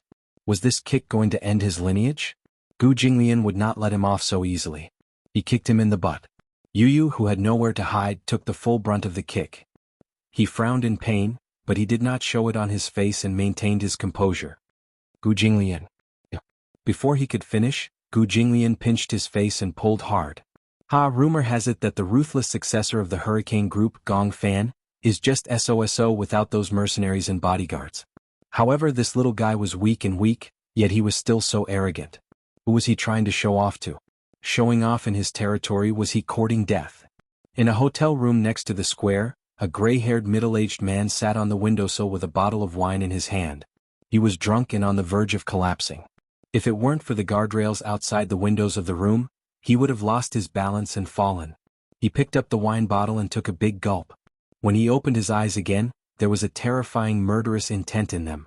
In the square, the crowd was bustling with noise. The crowd danced to the music, getting high. However, the livelier the crowd was, the more the man felt indignant. Just last month he was fired by the company. Half of his life he worked hard for the company, but all he got in return was a letter of dismissal. He lost his job and his wife left him with their child. Just a few days ago he saw his wife walking on the street with another strange man. They looked so sweet. Only then did he suspect that his wife had betrayed him. For so many years he had suffered untold hardships. In order to support his family, he had been constantly on the move every day. In order to support his family, he had almost exhausted all his energy. In the end, what did he get in return? In exchange, he was chased away by the company and betrayed by his wife. Even his son refused to meet him. He had wanted to visit him several times, but his son avoided him. He even said that he would never acknowledge him as his father. What did he do wrong? Chapter 36:11. He looked down at the crowd in the square. Every single one of them was so happy. He then looked at himself. He was like an orphan who was abandoned by the world. Why did the world only give him endless despair when the others were so happy? The more he thought about it, the more he felt that it was unfair. Since the world had abandoned him, then don't blame him for taking revenge on the world. The man finished his glass of white wine in one gulp and took out an AK-47 from under the windowsill. He swayed as he crouched beside the windowsill. He held the gun and loaded it clumsily. Then he aimed the gun at the crowd and slowly pulled the trigger. He was already drunk. However, he did not need to aim in front of so many people. Every single one of them was worth it. Even if he died, he would not have lived in vain with so many people accompanying him to the grave. Suddenly the man laughed arrogantly. Da-da-da-da. He pulled the trigger and fired wildly at the crowd. In the square, Gu Jinglian suddenly heard gunshots. He looked towards the direction of the sound. The square was too big and the music on the stage was still loud. Therefore he could not tell where the gunshots came from. Gunshots? Why were there gunshots? He could not have heard wrongly. Those were gunshots. Chu Ho also heard the gunshots that were almost drowned out by the noise. Based on the sound, it should be an AK-47. Someone was shooting at the crowd. Some of the people in the square suddenly screamed in fear. However, these screams were drowned out by the cheering crowd. The singer on the stage still did not realize what was going on. He was still sweating profusely as he held the microphone and performed with all his might. Most of the people in the crowd did not realize that the Grim Reaper was quietly approaching. Therefore, everyone was immersed in the music. The sound manipulator also realized that something was wrong. He received a radio message saying that someone was shooting at the crowd and asked for the music to be stopped immediately. The sound manipulator immediately stopped the music. The staff went on stage and covered the singer as he left the stage. The music suddenly stopped. Da-da-da. Gunshots were heard not far away. It was very obvious. It's gunshots. What's going on? Run. It's a terrorist attack. Someone is shooting at the crowd. Run. Some people were hit by bullets. Some bullets pierced through their heads, some pierced through their shoulders, and some pierced through their chests. For a moment, the huge square was shrouded in blood and darkness. Seeing that their companions were injured, many people were so frightened that they screamed and cried. Help! Someone's injured, call an ambulance. However, at this time, most people were focused on running for their lives. How could they care about others? The crowd frantically rushed towards the exit. Many people who were shot and fell to the ground were once again trampled by the frenzied crowd. Some who were still breathing were directly trampled to death. Some were running for their lives while others were crying. For a moment the scene was chaotic and chaotic. Yu Yu's eyes flashed with astonishment when he heard the gunshot too. Someone opened fire? Chu Ho turned to look at Gu Jinglian. Get out of here. She immediately crouched down and carried Yu Yu. Gu Jinglian carried Xiao Bao and held Lin Shi's hand as they ran towards the exit of the square. Crouch down. Gu Jinglian ordered Chu Ho. Chapter 36:12. At this moment Yu Yu suddenly thought of Yun Shishir. She and Mu Yaja were still at the square. Oh. They were in danger. Yu Yu started to struggle. Let go of me. Gu Jinglian said angrily, Are you crazy? Do you want to die? Let go of me. Yu Yu said to Chu Ho, I want to go back. Chu Ho did not allow him to struggle and hugged him even tighter. It's too dangerous to go back. Quickly leave this place. Yu Yu said coldly, I don't need you to care about me. Let go of me. Let go. Impossible. Chu Ho had a strong sense of justice. No matter what, Yu Yu was just a child. She could not leave a child in such a dangerous place. Yu Yu grabbed her collar tightly. I said, let go of me. You don't have to be responsible for my life or death. As he said that, he kicked Chu Ho hard. Chu Ho felt the pain and almost fell down. This was a rare opportunity. Yu Yu broke free from her grip and ran towards the crowd after regaining his senses. Chu Ho turned around in shock. She could not believe it. Usually, a child in this situation like Xiao Bao would have panicked and run away. He would be so scared that he would hide in an adult's arms and tremble in fear. Even someone as calm as Lin Shi would obediently hold Gu Jinglian's hand and go with the flow. However, this child insisted on walking into the crowd. Did he not know that the gunman was lying in ambush in some corner and was shooting randomly at the crowd? The more people there were, the more dangerous it was. There was a possibility of being shot at any time. Moreover, bullets did not have eyes. No one knew how many bullets the shooter had in his hands. In such a big square there were so many people. Everyone was a live target. It was obvious that this was a terrorist attack. There was no premeditated plan or target. It was purely for venting and revenge. Going back would be suicide. Gu Jinglian said coldly, Don't bother about him. No one could stop a person who wanted to die. When he returned to the crowd, Yu scanned the crowd with his eyes. However, his height was limited. Just maintaining the center of the crowd and not being knocked down by the people running away in a panic was already exhausting. He looked around anxiously as he avoided the crowd. Just as he was about to shout, "Mom?" his voice stopped abruptly. In his subjective consciousness, he was unwilling to be called this name. But now, if he didn't call them that, how would he find them and meet up with them? Where are they? Are they still in the square? No way. They must be looking for him everywhere. They must still be here. Yu couldn't care less anymore. She shouted at the top of her lungs, "Mommy! Daddy! Where are you?" He was like a small boat, desperately going against the flow of people, running towards the center of the square. "Mommy! Daddy!" He turned around and searched every face. Suddenly he saw a familiar figure. He rushed forward and grabbed the hem of that person's shirt. "Mommy?" The woman turned around, but her face was covered in blood. She pushed his hand away almost instantly and ran towards the exit, following the flow of people. It wasn't her. Then where could she be? Yu was even more flustered. He continued to go against the flow of people. "Mommy? Mommy?" Gradually, his voice sounded like he was about to cry. He looked around helplessly. The lights on the stage were off. The square was plunged into a deathly silence. Chapter 36:13. "Mommy?" Yu kept searching in the crowd. He did not dare to look in one direction as he was afraid that he would miss something. However, just as he was looking deeper into the crowd, he heard gunshots. Not far away, the gunmen were still hiding in the dark and kept shooting at the crowd. Swoosh! Yu felt the bullet graze his hair. In the next second, an endless amount of hot blood suddenly splashed onto his face. The bullet mercilessly pierced the neck of a woman beside him. The woman fell to the ground. Yu was standing beside her. His warm body pressed her under him. Yu was shocked. He felt the world spinning around him.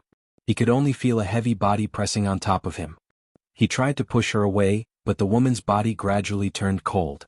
When he pushed her, her head flipped over, revealing a pair of empty and withered eyes. Because it was too sudden, she was hit all of a sudden. She even maintained a panicked expression on her face as she fled. There was no sign of life. Her face was as white as a sheet of paper. Her dark eyes were like an endless abyss that could swallow him up at any time. There was a bloody hole on her neck. The bullet had penetrated her neck and there was an explosive wound. The hot blood kept flowing on his body. It was sticky warm and smelled fishy. Yu was so scared that he could not speak. It was not that he had never seen a dead person, but he had never been so close to a corpse. He could even see from the woman's eyes how helpless, hesitant, perplexed, and uneasy she was before she died.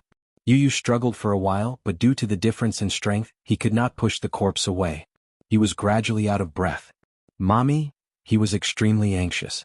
He was worried that Yun Shirshir and Mu Yaja would meet with mishap during this time. He did not know how long the shooting would last. He also did not know how many bullets the killer hiding in the dark had. He only knew that the crowd in the square retreated like locusts and stepped on his hand from time to time. Yu curled up into a ball and used all his strength to push the corpse away. He stood up shakily. Yu suddenly could not hear anything in the midst of such a chaotic crowd. It was as if the line of death was stretched out in his ears. Beep, beep. He turned around and looked around again. He looked at every face that was filled with fear and uneasiness. From time to time, someone would fall and never stand up again. It was like purgatory on earth. He did not know why, but there was an inexplicable sense of guilt in his heart. She was dead. She was killed by a gunshot. Yu lowered his head to look at his hands. Clenching them tightly, he dashed into the crowd again. "Mommy? Yu?" Amidst the clamor, he suddenly heard a familiar voice. It was hysterical and almost cracked. It was her. It was Yun Shirshir. Yu was agitated. He could no longer care about his demeanor. He pushed through the crowd and shouted loudly, "Mommy, where are you?" His voice was drowned out again. Perhaps his voice did not reach her ears at all. However, at least he could be sure that she was still in the square, still in the crowd. Why was she still here? Chapter 36:14. No way, she must be looking for him. He had to find her as soon as possible and get her out of here. Yu shouted at the top of his lungs, "Mommy! Mommy! I'm here!" In the crowd, Yun Shirshir and Mu Yaja were like headless flies, searching for Yu's voice. Vaguely, they heard a child shouting at the top of his lungs. Yun Shirshir immediately stopped and listened carefully. Finally, she recognized that it was Yu's voice. She turned around and grabbed Mu Yaja's hand excitedly. She asked, "Did you hear that?" Muyaja nodded. Yeah, I heard it. I feel that Yu is nearby. He's still at the square. Yun Shirshir was extremely touched. He's looking for us too. Muyaja tried to identify the voice again and pointed in a direction. The voice is coming from there. Hurry. We have to find him quickly. It's too dangerous. Okay. The two of them kept moving through the crowd with their fingers interlocked. Yun Shirshir kept calling Yu's name. Yu, mommy is here. At the same time, Yu followed the direction of Yun Shirshir's voice. In the crowd, Muyaja used his height advantage and finally saw Yu. He immediately squeezed through the crowd and rushed towards Yu. Yun Shirshir also saw him. She chased after him and hugged Yu tightly. Yu didn't see her, and before he could react, Yun Shirshir hugged him tightly. He looked up and saw that it was Yun Shirshir and Muyaja. The huge rock in his heart was finally lifted. You're okay. Yun Shirshir cried tears of joy. She hugged him with lingering fear. The embrace of surviving a disaster made her arms tremble. Just now, when the gunshot sounded, she immediately realized that there was danger. Muyaja said that someone had attacked the crowd. According to the direction of the gunshots, they vaguely came from the direction of the hotel. He guessed that someone was probably hiding in the hotel room, shooting at the crowd with a machine gun or an AK-47. Yun Shirshir and Muyaja were worried that something might have happened to Yu, so they kept looking in the direction where Yu had run.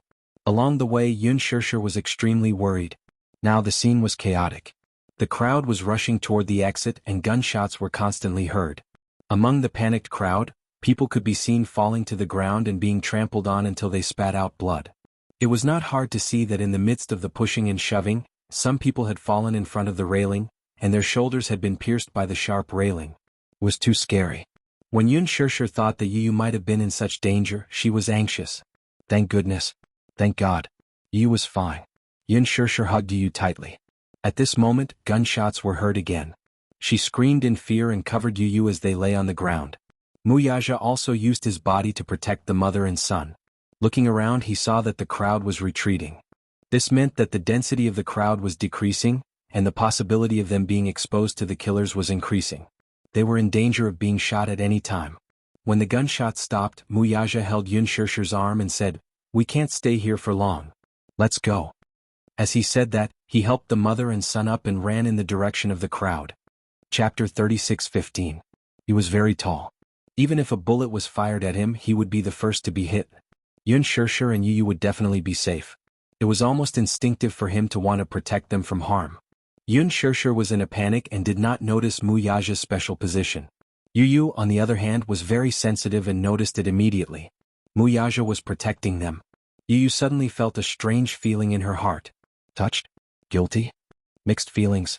Let's go this way. Muyaja pulled Yun Shirshir's arm while Yun Shirshir protected Yu.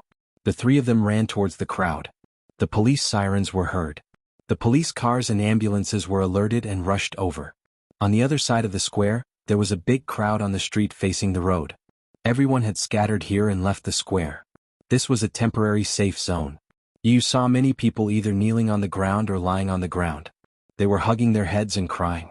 Many of them were injured. Although the injuries were not fatal, they had lost a lot of blood.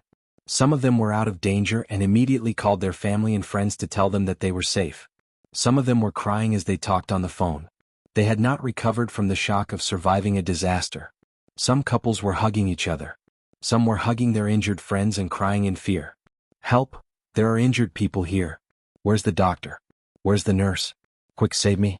There were many children in the crowd. They were so frightened by this sudden incident that they started crying. The parents kept comforting and hugging them. Yun Shirshir held Yu's hand and ran all the way here. She was exhausted. After making sure that they had arrived safely, she was so frightened that she fell to the ground. She did not have the energy to say another word. Muyaja also knelt on the ground. Yu looked at him and was shocked by the blood on his shoulder. Yu stared straight at him. She pointed at his shoulder and said, Your shoulder is covered in blood." When Yun Shirshir heard this, she turned around and looked at Muyaja. She was frightened by the blood-stained sleeve on his shoulder. She threw herself at him, looking helplessly at the blood-stained sleeve on his shoulder. She asked anxiously, "What happened?" "I'm fine. Don't worry. I was probably grazed by a bullet." Earlier, when he was running all the way here, he didn't realize that he was injured. He only knew that he had to leave this dangerous area as soon as possible, so he didn't realize that he was injured. Yun Shirshir did not know what to do, but Yu was the first to run over. He gently pushed Yun Shirshir away and said to Muyaja, "Sit down." He was too tall. He couldn't move. Muyaja disagreed. "Don't worry. Sit down." Muyaja had no choice but to sit down. Yu pinched the ends of his sleeve and tore it open forcefully. He heaved a sigh of relief when he saw the wound. He thought that he had been hit by a bullet. He looked at the wound. It was only grazed by a bullet and there was a lot of blood. He cleaned the wound a little, tore a piece of cloth from his shirt, and simply bandaged the wound. He pressed on it to stop the bleeding. Yun Shirshir was stunned. Yu knew why she was surprised. He explained, "I've learned some basic bandaging and bleeding control." These were not difficult. If he was injured at a critical moment, the most important thing was to stop the bleeding. This was what Lisa had taught him. These were the most basic first aid techniques. Chapter 36:16. At first he was not willing to learn, but Lisa forced him to learn. After all, he often went to war zones. If there was an accident, she could not be by his side to protect him. If he was injured, basic bleeding control could save his life. Muyaja saw Yun Shirshir's worried expression and immediately comforted her. "Don't worry, it's just a simple scratch. It's nothing serious. It's good that you're okay." Yun Shirshir sat in front of him, still in a state of shock. She wiped away her tears and heaved a sigh of relief as she finally calmed down. The police arrived quickly. With the clues provided, they immediately sneaked into the hotel and checked the rooms one by one. Finally, the attacker in a room on the 15th floor was killed on the spot. When they entered the room, everyone was shocked. The room had become an armory. There were AK-47s, machine guns, pistols, and even grenades that were not thrown out in time. It was hard to imagine how terrifying the situation would be if grenades were thrown into such a dense crowd. At that time, the number of casualties would probably increase by several times. The specific reason for the attack would have to wait until the case was filed for investigation. However, this was probably the most violent social terrorist incident in a long time. In the huge square there were countless casualties. Preliminary estimates put the number of casualties in the hundreds. In the past, there had never been such a bad public security incident. The law in the country strictly controlled firearms. It was illegal to carry a gun. Ordinary criminals did not have such channels to get their hands on guns. This attack had never happened before. Yun Shirshir called Gong Jie. Gong Jie handed Yue out to the nanny and drove over. However, the square was heavily congested with traffic. All the vehicles had to make way for the police cars and ambulances. There were more than 10 ambulances that were constantly transporting the injured. Cries, sobs, and screams were still incessant. Yun Shirshir looked at the square through the railing. From afar she could see that the ground was in a mess. Many light sticks were scattered on the ground, drink bottles, cans, and many corpses were scattered on the ground as well as the wailing injured. It was hard to imagine that not long ago this place was peaceful. Music, beer, light sticks, cheers, and screams. Now it had become hell on earth. Hundreds of corpses were piled on the ground, and blood flowed like a river. Yun Shirshir had never seen such a scene before. She still felt that this was a complete nightmare. The scene was cordoned off and maintained. Yu also stared blankly, unable to react for a long time. This accident, without the need for an official announcement, had already been defined as a bad shooting.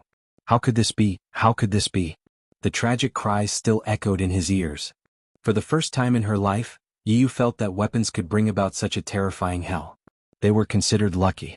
If they weren't lucky enough, it would be him or Mommy or Muyaja.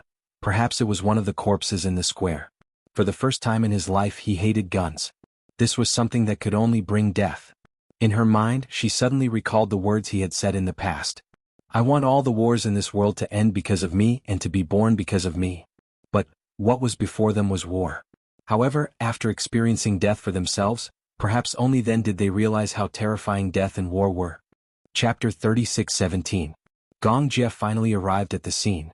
When Yun Shirshir saw him, she walked over and said to Gong Jie, "Xiao Jie, your brother-in-law is injured. Hurry up and send him to the hospital." What's going on? Gong Jie did not know what had happened. When he arrived, he saw Yu standing alone at the side, looking at the cordoned-off square. Her back view looked lonely and bleak. Yun Shirshir was guarding Muyaja. Not long ago, someone was shooting at the square with a gun. There were many casualties. Gong Jie questioned, "Where's the ambulance?" "I saw many ambulances coming here." Yun Shirshir shook her head and said, "There are too many injured people. Those who are seriously injured take priority." Muyaja was only grazed, so the ambulance only bandaged him. Yun Shirshir was extremely anxious. Even though Muyaja kept comforting her, saying that it was just a small injury and that it was not a big deal. But she was very anxious. Gong Jie checked Muyaja's injury. It was indeed a small injury. Once the bleeding stopped, it would not be a big deal. A graze from a bullet would not leave any scars. He also said, Shirshir, don't worry too much. I've taken a look. It's really a small injury. Seeing that Gong Jie also said so, Yun Shirshir was relieved. When Muyaja said that it was a small injury, she thought that he was afraid that she would be worried and comforted her, so he said that. Gong Jie understood the situation and was a little surprised when he found out what had just happened. The security in Beijing is very good. Why would there be a shooting incident for no reason? Yun Shirshir was also confused. Yu suddenly turned around and said coldly, it's probably to take revenge on society. When Gong Jie heard this, he did not say much. He only said, get in the car. Even if it's just a minor injury, it still needs to be treated as soon as possible. Muyaja nodded and stood up. He said to Gong Jie, don't go to the big hospital in the city center. There are a lot of injured people there. With this wound, any hospital will do. All right. The three of them got into the car and Gong Jie drove them to a relatively remote area. They randomly found a medium-sized hospital. The way in was very congested, but the way out was much wider. The ambulance prioritized sending the injured to the nearest hospital. Therefore, the few big hospitals near the city center were all overcrowded. In comparison, although this hospital was a little out of the way, it was fortunate that there were not many people. Soon the queue was filled. While Muyaja was treating his wounds, Yu bumped into Gu Jinglian again in the corridor. Who would have thought that the two of them would be so fated to be admitted to the same hospital? Gu Jinglian was not injured. The one who was injured was Lin Shi. When he was leaving with the crowd, he got a small cut on his arm by a fallen railing. He needed a few stitches. When the two of them met again, Gu Jinglian did not expect that Yu would be safe and sound. When he saw Yu running against the crowd to the center of the square, he thought that he must have been killed. Even if he could dodge the bullets, he would not be able to dodge the crowd. He was afraid that he would suddenly fall and be trampled by the crowd. There were so many injured people. Some of them were shot by the bullets, while most of them were trampled by the crowd when they fell. Some of them were not injured, but many of them were trampled to death when they fell in the crowd. When Gu Jinglian saw Yun Shirshir sitting behind Yu, he immediately understood why he was in such a hurry to come back. He was looking for someone. Chapter 36:18. He did not expect the cold and heartless child to have such a soft side. Gu Jinglian was a little surprised. When Yu saw Gu Jinglian, he lowered his head and did not say anything. Gu Jinglian crossed his arms. Why don't you recognize me? When Yun Shirshir heard the voice, she looked up and saw Gu Jinglian. Her eyes widened in surprise. She recognized him. Gu Jinglian, the head of the Gu family in Beijing. He was also Gu Xing's elder brother. Why was he here? Yu suddenly stood up and walked in front of him. He said coldly, if there's anything, don't talk about it here. With that said, he tugged at his sleeve and led him to a corner. When he turned around, Yu's gaze was filled with hostility. Gu Jinglian, what exactly is it that you're haunting me like a ghost? Gu Jinglian crossed his arms in front of his chest calmly. What do I have to do with you, Gong Fan? We haven't settled the score between us yet. What score? The matter in North Africa is not something that can be forgotten so easily. Gu Jinglian said expressionlessly, Werther is the core of the Gu family in North Africa. You used those despicable methods to take it away from me. How are we going to settle this score? Despicable? You did not think much of it. He said faintly, Gu Jinglian, don't make yourself sound so noble.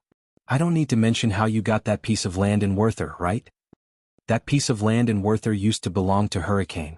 In order to get that piece of land, the Gu family did not necessarily use honorable methods. Now he was saying that he was despicable? So what? He only looked at the results and did not ask about the process. Gu Jinglian sized him up silently. Suddenly, he squatted in front of him and said slowly, I have to say, you're really impressive to have such skills at such a young age. However, I did lose the matter in North Africa. I have no objections. However, I hope that you won't go against me in the future. He paused for a moment and said with some difficulty, after all, you're just a child. If I'm too harsh on you, I'll be going too far. The boy's lips curled into a smile when he heard that. I also hope that you won't go against me. Otherwise, I will also feel very embarrassed to have you suffer so much. The two of them had similar auras, so it was difficult to determine who was superior. Gu Jinglian's thin lips twitched slightly. The capital city had always been a place of strife, and there had never been a lack of open and veiled struggles. However, since Mu Yaja married Yun Shishir, withdrew from the strife, and focused on his family, the Xingyu Financial Group's aggressive expansion had also been restrained a little. Without such a strong opponent, Gu Jinglian could not help but feel bored.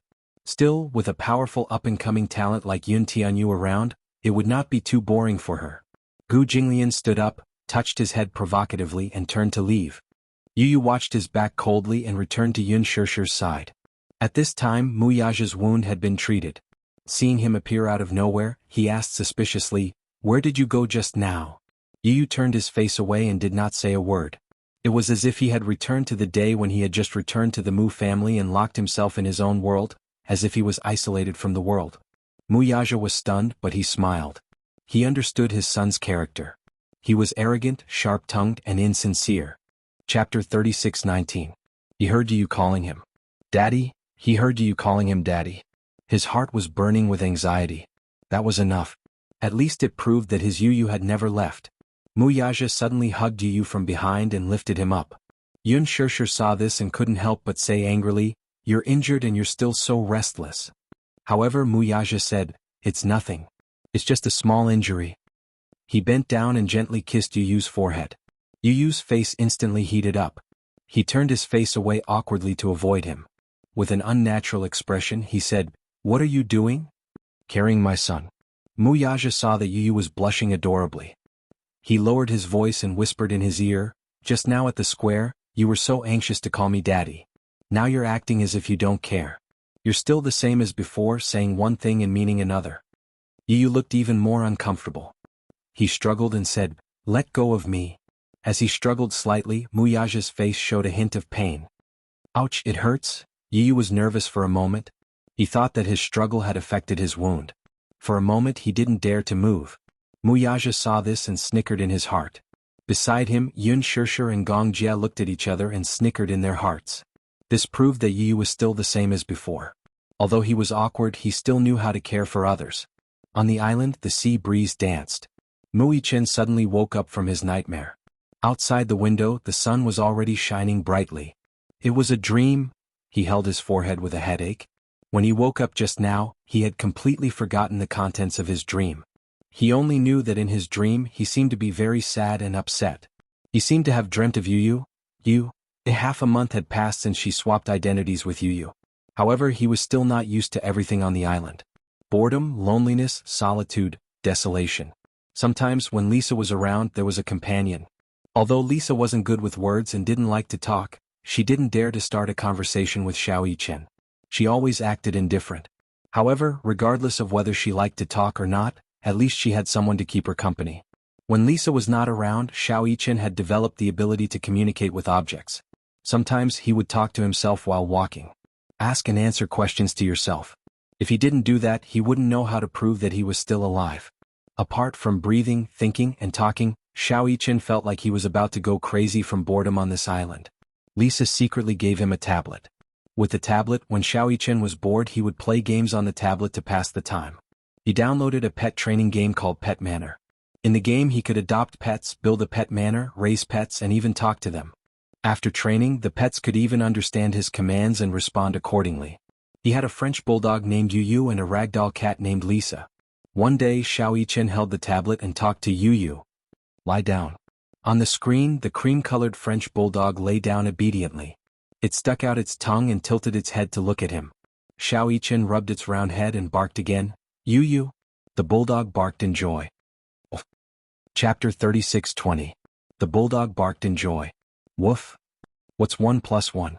The bulldog hesitated for a few seconds and barked a few times. Xiao Yichen continued, "What's 3 plus 9 to 4 plus 15 to 80 plus 2? The bulldog was stunned and looked at him in confusion. Xiao Yichen was amused and laughed out loud. "Look, you don't even know how to add and subtract such simple numbers. You always say that I'm an idiot, but I think you're the idiot."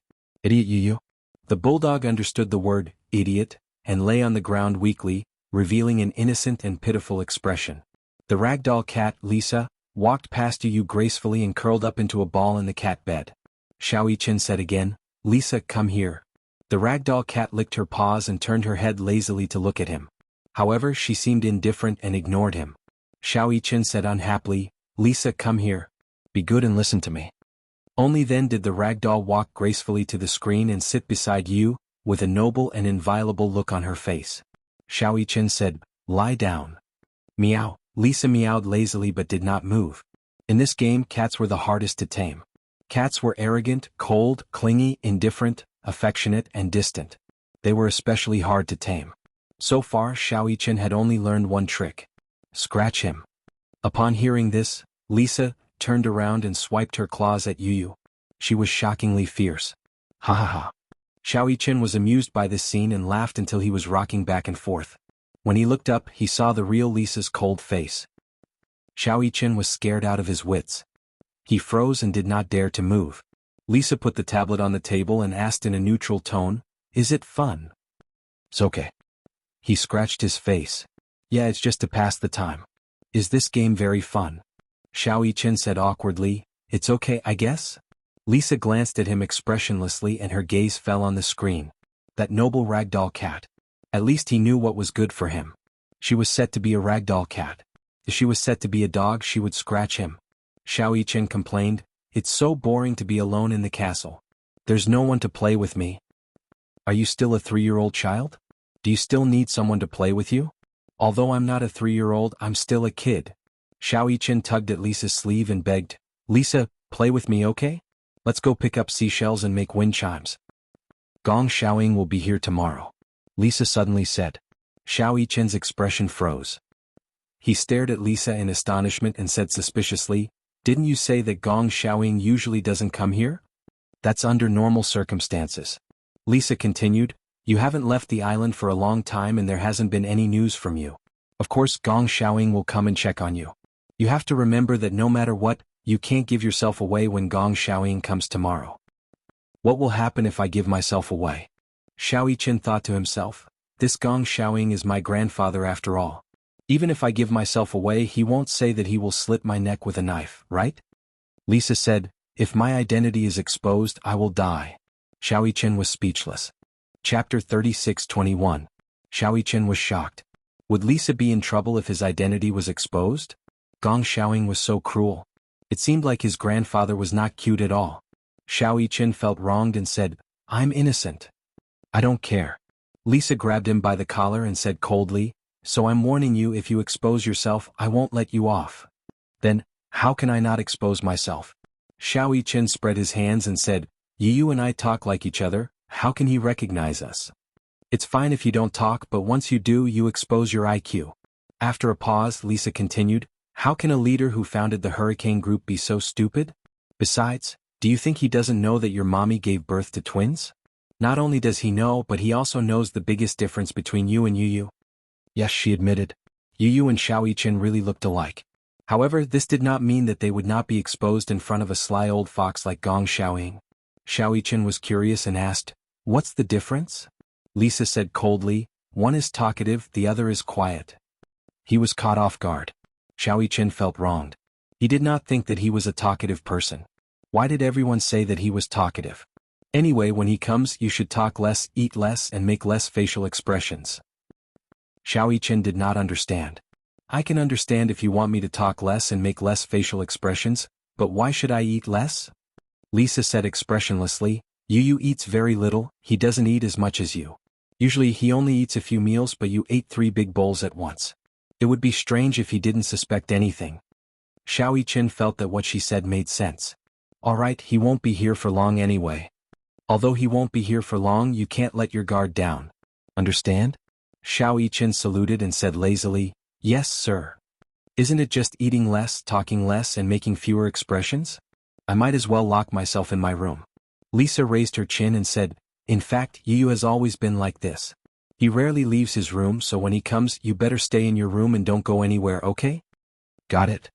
The next day, Xiao Yichen woke up early and ate 2 big bowls of rice before Gong Xiaoying arrived. However, by noon, Gong Xiaoying was still nowhere to be seen. Could it be that he wasn't coming? Xiao Yichen thought excitedly that it would be best if she didn't come. It would save him the trouble of pretending to be Yu. In the afternoon, while he was taking an afternoon nap, He vaguely heard the sound of the door closing. Then he heard Lisa and Alice's voices. Xiao Yichen turned over and squinted his eyes. Lisa, is he here? Master, young Master Fan is still taking an afternoon nap. Lisa didn't answer him immediately but said this instead. Xiao Yichen frowned and opened one of his eyes. However, he was surprised to see that the bed was surrounded by a crowd. He sat up in surprise, only to see Liza and Alice staring at him nervously and giving him meaningful looks. Xiao Yichen snapped out of his daze and glanced at the other side of the bed. He saw a man in his 50s standing in front of the window. He was wearing a suit and a military-style waistcoat. He was tall and handsome, but when he looked at him, his aura was intimidating. Chapter 36:22. He recognized that this man with a strong aura was Gong Xiaoying, his grandfather. Little Yichen immediately retracted his expression and put on an extremely cold expression as he stared at him in a daze. Gong Xiaoying looked at him and then at Alice. How's his condition? Alice immediately replied. He's almost recovered. After a year of recuperation, the functions of his organs are basically the same as a healthy person's. Xiao Yichen lowered his head silently. His cold expression was no different from Yu Yu's. Lisa's heart finally settled down. Gong Xiaoying came too suddenly. She had originally thought that something had happened at the last minute, so she cancelled her trip and wouldn't be coming. She didn't expect Gong Xiaoying to come so suddenly. She wasn't mentally prepared for it. Xiao Yichen was taking an afternoon nap, so Gong Xiaoying asked to see Xiao Yichen. She was worried that Xiao Yichen would be in a daze and wouldn't be able to react in time, so she told him that he was resting. However, Gong Xiaoying insisted on seeing him. She couldn't stop him, so she led him into the room uneasily. Fortunately, Xiao Yichen reacted quickly. Even though he had just woken up and was confused, he wasn't so muddle-headed that he would give himself away. Gong Xiaoying sat down on the side of the bed and said slowly, "Why didn't you call me?" Xiao Yichen looked up at him, but his mind skipped a beat. Lisa didn't mention how Yu usually addressed Gong Xiaoying. Old master? Or grandfather? Lisa hurriedly said, young Master Fan hasn't woken up yet. Gong Xiaoying laughed when he heard that. Even if he's still asleep, he can't have forgotten how to address me, right?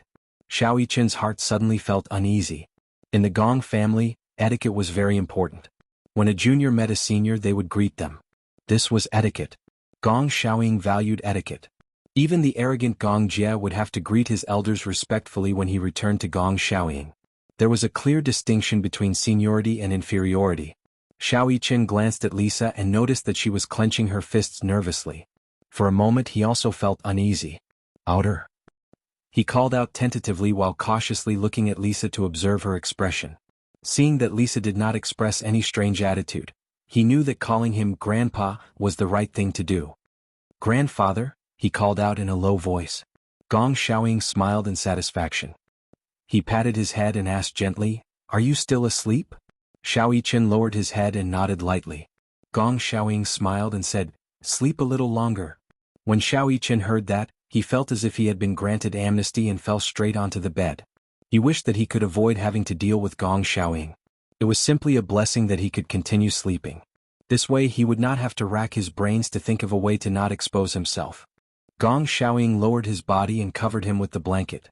Then he stood up and walked out of the room. Before Lisa left, she whispered in his ear, Yu is very respectful to old master. You must not give yourself away. Okay. Lisa then left with a peace of mind. Xiao Yichen lay in bed until nighttime. When it was dinner time, he could no longer escape. Xiao Yichen then left the room and walked into the dining room. At that moment, everyone was seated at the table including Gong Xiaoying. Chapter 36:23. However, he pretended to be calm as he walked to the table and sat down. He picked up his cutlery and buried his head in his food. Gong Xiaoying suddenly put down his cutlery and asked, "Some time ago you took over Werther's piece of land. I didn't expect you to be able to take it back from Gu Jinglian. You're not simple." Xiao Yichen was stunned but didn't say anything. Gong Xiaoying continued, "The factories on that piece of land will probably all be leveled soon. When do you plan to carry out the experiment that you came up with?" Xiao Yichen was speechless. Experiment? What was an experiment? What was Werther? Gong Xiaoying said a bunch of terms that he didn't understand. How could he possibly answer this? How was he supposed to answer? Didn't they say that it would be fine as long as he ate less, spoke less and made fewer expressions? How was he supposed to answer such a difficult question? Xiao Yichen looked up blankly and looked at Lisa. However, he saw that she was holding her forehead and looked like she was having a headache. She also didn't expect that Gong Xiaoying would come this time to discuss the issue of the North African experimental base with her. Xiao Yichen was speechless as he cut a piece of steak. He took a bite and swallowed it with difficulty. Seeing that Gong Xiaoying was staring at him, he elegantly wiped his mouth with a wet towel and said calmly, "I don't have any leads yet." Gong Xiaoying was speechless, Lisa was speechless, Alice choked on her dry red wine. Gong Xiaoying said suspiciously, "You were the one who suggested this experimental base. How can you say that you don't have any leads?"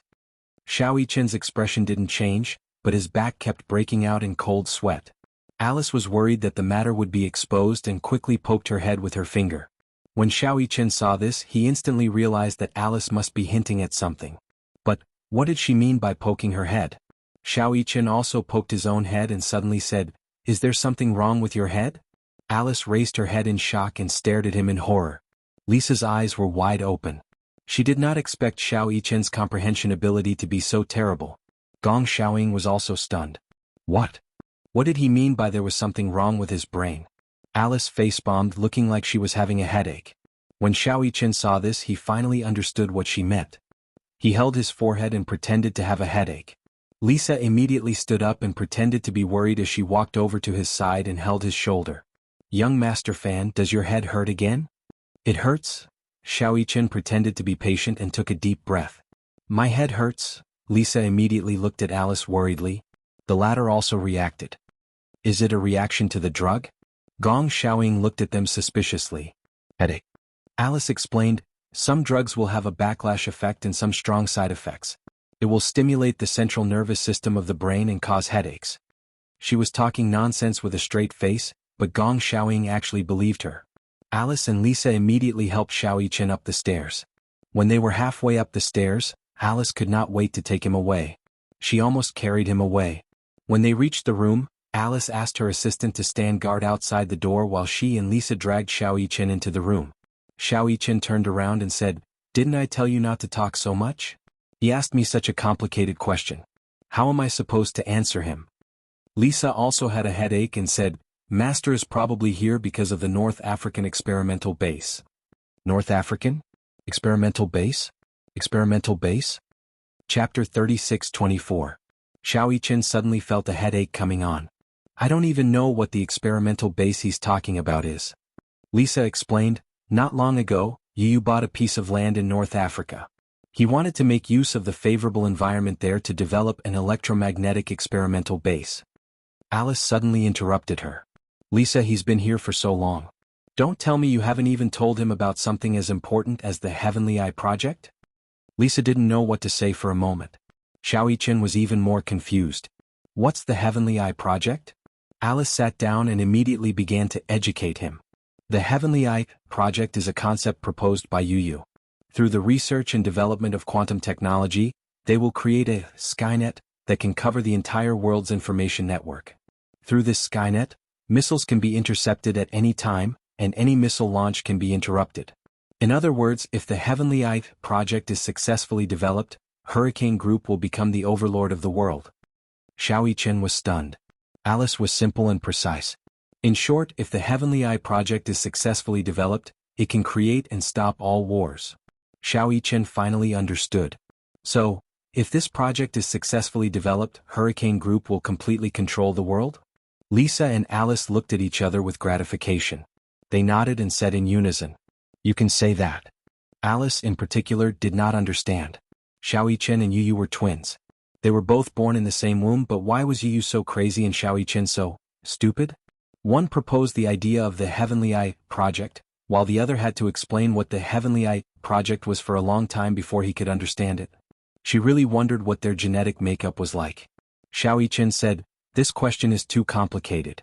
If he asks this again, I'll definitely give myself away." Even though he knew if Gong Xiaoying really asked him about the Heavenly Eye project, he still wouldn't know a thing. "What should we do?" Lisa and Alice sighed. "Alice, did Master say that he'll be on the island for a few days?" Alice shook her head. "That means you don't know when he'll leave?" Xiao Yichen said impatiently. "Even if our identities are exposed, it doesn't matter.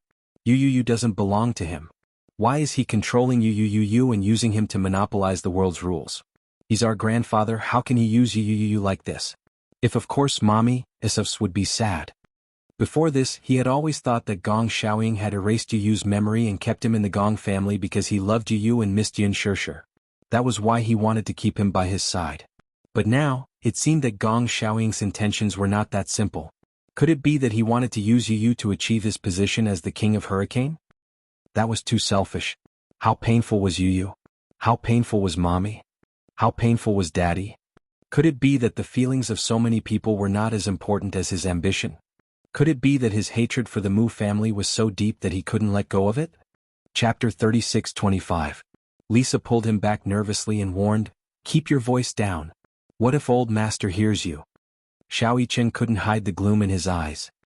He stared at Lisa and said word by word, "So what if he hears you? If your identity is exposed, you will also be in trouble." "Why? Why should you and my fate be in his hands?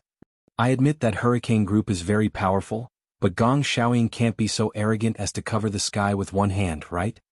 Xiao Yichen said in a low voice, "In any case, I won't acknowledge this grandpa and I won't call him that again." Lisa and Alice looked at each other with gloomy expressions. Xiao Yichen calmed down.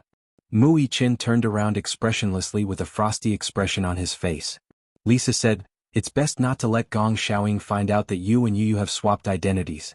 He didn't keep Yu by his side purely to make use of him. Besides dealing with Xingyu." Before she could finish speaking, Xiao Yichen suddenly interrupted her. "What did you say?" Lisa knew that she had spilled the beans and immediately shut her mouth tightly. Xiao Yichen's eyes were bloodshot. He grabbed Lisa's collar and asked coldly, "Deal with Xingyu? Tell me, what other motives does Gong Xiaoying have? He used Yu to design the Heavenly Eye plan, and he actually wants to use Yu to deal with Xingyu?" Alice immediately stopped Xiao Yichen and pulled the two of them apart. "Both of you calm down." "How can I calm down?" Xiao Yichen said sternly, "My biological grandfather is using my brother to deal with my father. How can I calm down?" Alice took a deep breath and sighed. Because he always thought that it was the Mu family who took everything away from him. Therefore he did everything he could to destroy the Mu family and Xingyu. If Yu were still in Hurricane Group, the next step of the plan would have been to focus fire on Xingyu. Mu Yichen cried out, "Is he crazy? What benefits does he get from doing this? If mommy finds out, she won't forgive him at all. When the time comes, if Xingyu declares bankruptcy and the Mu family, even if the Mu and Xingyu's mommies, I will still be by daddy's side." He paused for a moment before continuing. "Even if the Mu family has nothing left, be it mommy, me or Yu, we won't leave the Mu family. We won't go anywhere." Bang. The Hua Xingyu's the loud noise startled the three people in the room. Lisa and Alice were stunned. They turned their heads and saw a tall figure outside the open door. It was incomparably clear in their eyes.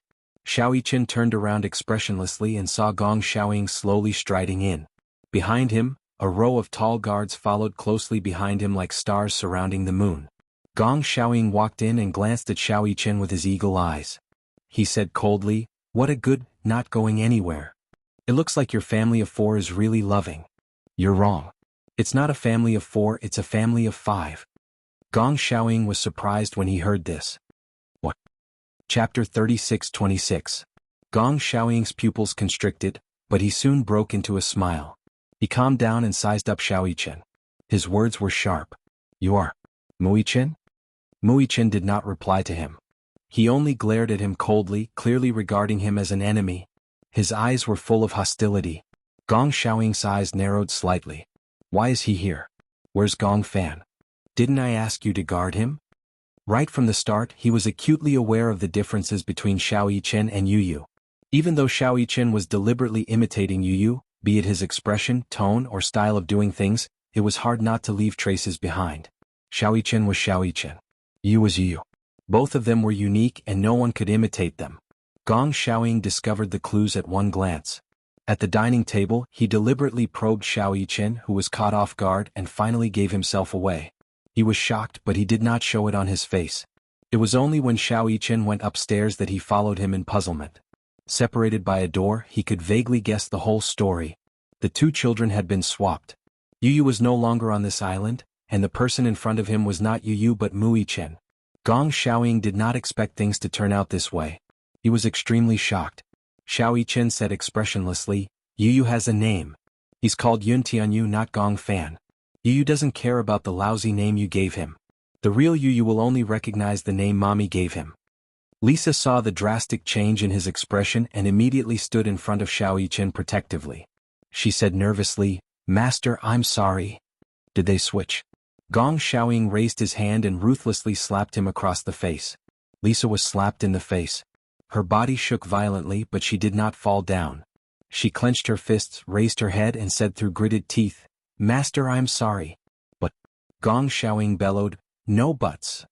But it was another vicious slap to the face. Lisa finally lost her balance and fell to the ground. She covered her burning cheeks but immediately stood up. Without saying a word, she was ready to accept Gong Xiaoying's punishment. "Master, I'm sorry." Gong Xiaoying raised his hand again and slapped her cheek. Lisa calmly closed her eyes, but after a long time the slap did not land. She opened her eyes in surprise, only to see Xiao Yichen holding Gong Xiaoying's wrist tightly. Gong Xiaoying was so strong, but under his grip he did not move an inch. "You're not allowed to hit her," Xiao Yichen said coldly. "This has nothing to do with her, it's my idea." Gong Xiaoying sized him up coldly. "Your idea?" He did not believe that this child was smart enough to come up with such a plan to switch identities. Gong Xiaoying's bewildered gaze landed on Alice, and the latter took a step back in shock. Gong Xiaoying's sinister gaze was like an eagle's beak, making one tremble in fear. "Lock them up." At Gong Xiaoying's command, the bodyguards behind him rushed towards Alice and Lisa. One of the men had just grabbed Alice's arm when Xiao Yichen leaped up and delivered a flying kick to the man's elbow.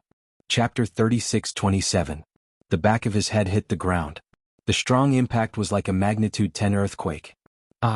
No matter how iron-blooded a man was, he couldn't bear such intense pain and cried out in pain. Xiao Yichen kicked him a few meters away and shouted, "Who dares to touch them? Whose hand did I break?" Gong Xiaoying snorted. "You think you can go against Hurricane? You're overestimating yourself." Xiao Yichen laughed coldly. "Yes, I'm overestimating myself. Indeed, I'm just a child. I can't do anything to Hurricane." "But," he laughed evilly, "will you kill me? In other words, unless you kill me, I won't let you touch the people I want to protect." Gong Xiaoying was stunned. He didn't expect a child to ask such a question and have such willpower. His words were a threat, a provocation, contempt, and disdain. Indeed, no matter what, he wouldn't lay his hands on his own grandson. Even if Xiao Yichen looked down on him and disdained him, the two of them were connected by blood. However, Gong Xiaoying wouldn't allow anyone to challenge his authority. "Take them down and lock them up." Just as Gong Xiaoying finished speaking, more than 10 mercenaries behind him rushed forward and surrounded Alice and Lisa. He didn't believe that Xiao Yichen could defeat so many of his men. Xiao Yichen looked coldly at Gong Xiaoying and stood in front of Lisa to protect her. Lisa immediately pushed him away forcefully. "Don't worry about me. I didn't fulfill my responsibility. This is the punishment I deserve. I'll take responsibility for my own actions. I was the one who swapped you. Even if I was wrong, it's my fault. It has nothing to do with you." "You?" Lisa stared at him in disbelief.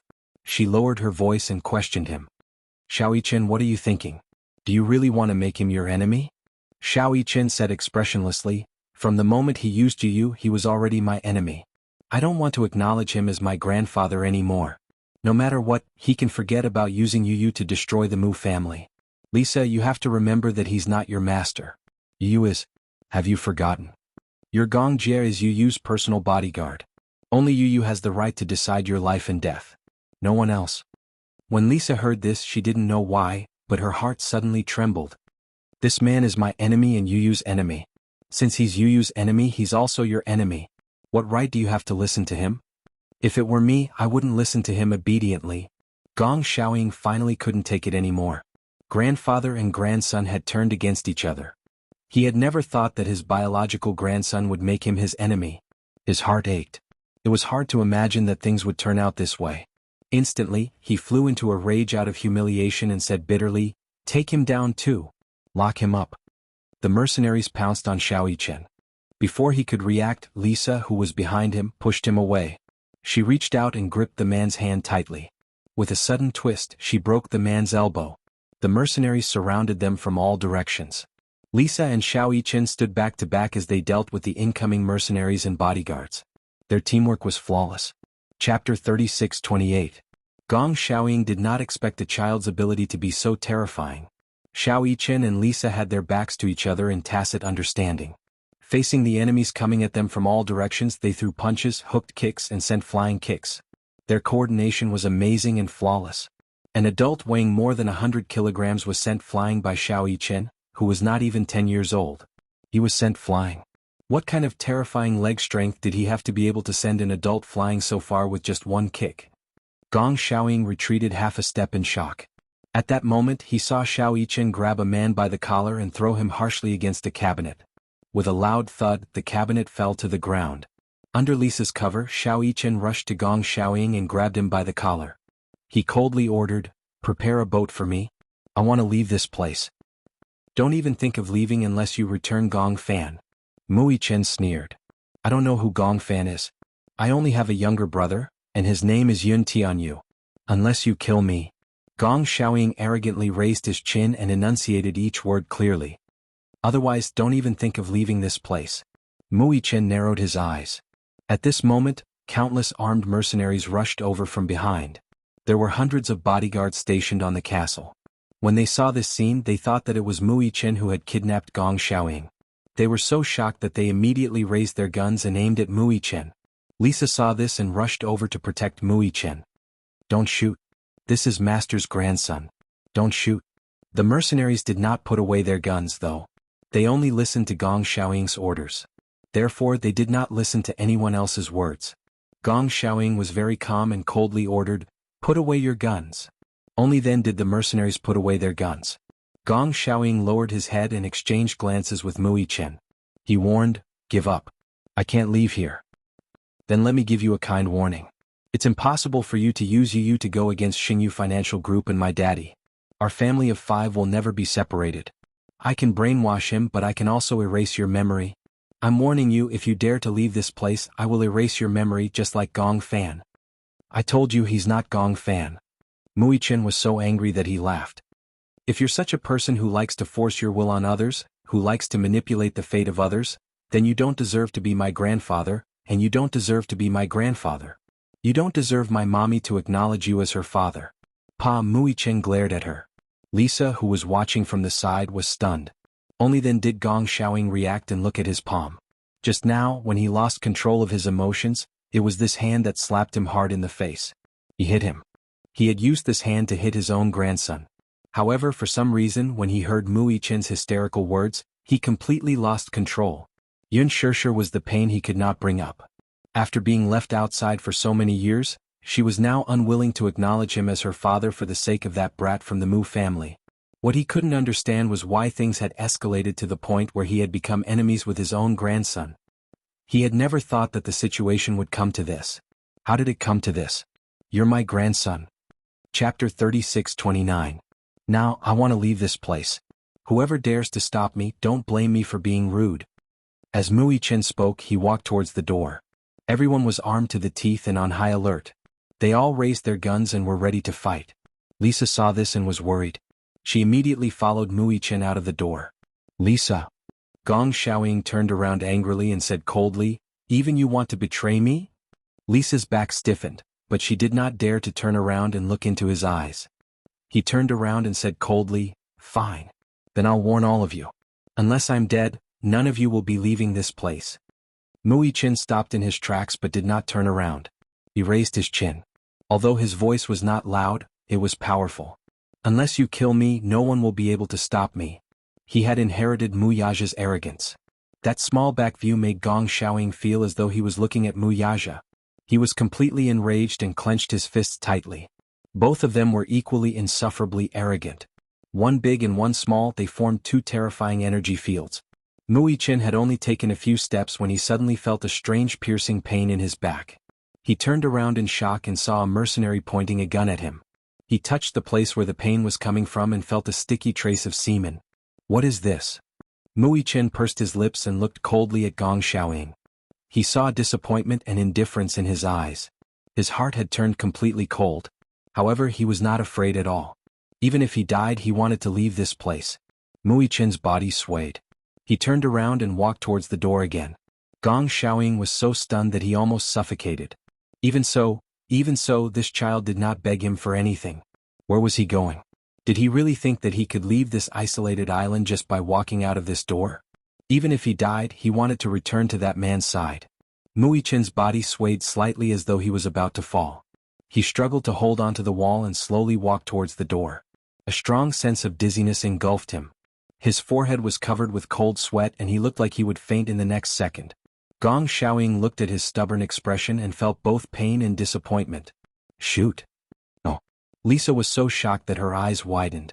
She saw that a mercenary behind Muichen had also raised his gun and aimed at him. She instinctively threw herself in front of Xiaoyichen. With a swoosh, an egg pierced her skin. She groaned and furrowed her eyebrows. Muichen heard her painful voice and furrowed his eyebrows. Before he could turn around, he blacked out and knelt on the ground. He wanted to stand up, but Lisa fell into his arms. Lisa, Li, Muichen's gaze froze and he also fell to the ground. In the night, a pair of frightened eyes suddenly opened. Yu sat up from the bed in shock.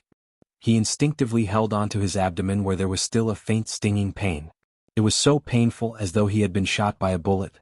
He dreamt that he was imprisoned in a cage and desperately wanted to escape. However, he was surrounded by countless black shadows. Soon after, he felt that he had been shot many times and woke up from his dream. When he woke up, his back was covered in cold sweat. Chapter 36:30. What was going on? Why would he have such a dream? Yu held his forehead. His temples were throbbing and his veins were popping as if they were about to explode. What's going on? Yu tapped his temples in pain. When he got up, he heard a clear cry coming from next door. Boo-hoo, boo-hoo, it was Yueyao's voice. Yu got out of bed and opened the door. Yueyao's room was next door. He walked in and turned on the lights. He saw a pair of small hands clutching the crib and her little legs kicking in aggrievedly. He walked to the bedside nervously and saw Yueyao crying so hard that her face was red and her eyelashes were stained with tears. Yu bent down slightly and carried her in his arms, lifting her up gently.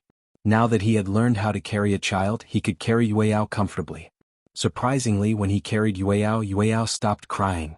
She widened her eyes curiously. The corners of her eyes were filled with tears. When she blinked her eyes gently, the tears started to flow. However, just as the tears started to flow, Yueyao opened her mouth and revealed two snow-white front teeth as she laughed. She laughed so happily that she reached out her little hand that was covered with her saliva and touched his face. Yu frowned and pushed her hand away in disdain.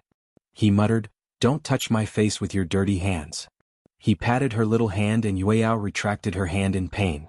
She pursed her lips pitifully and looked like she was about to cry.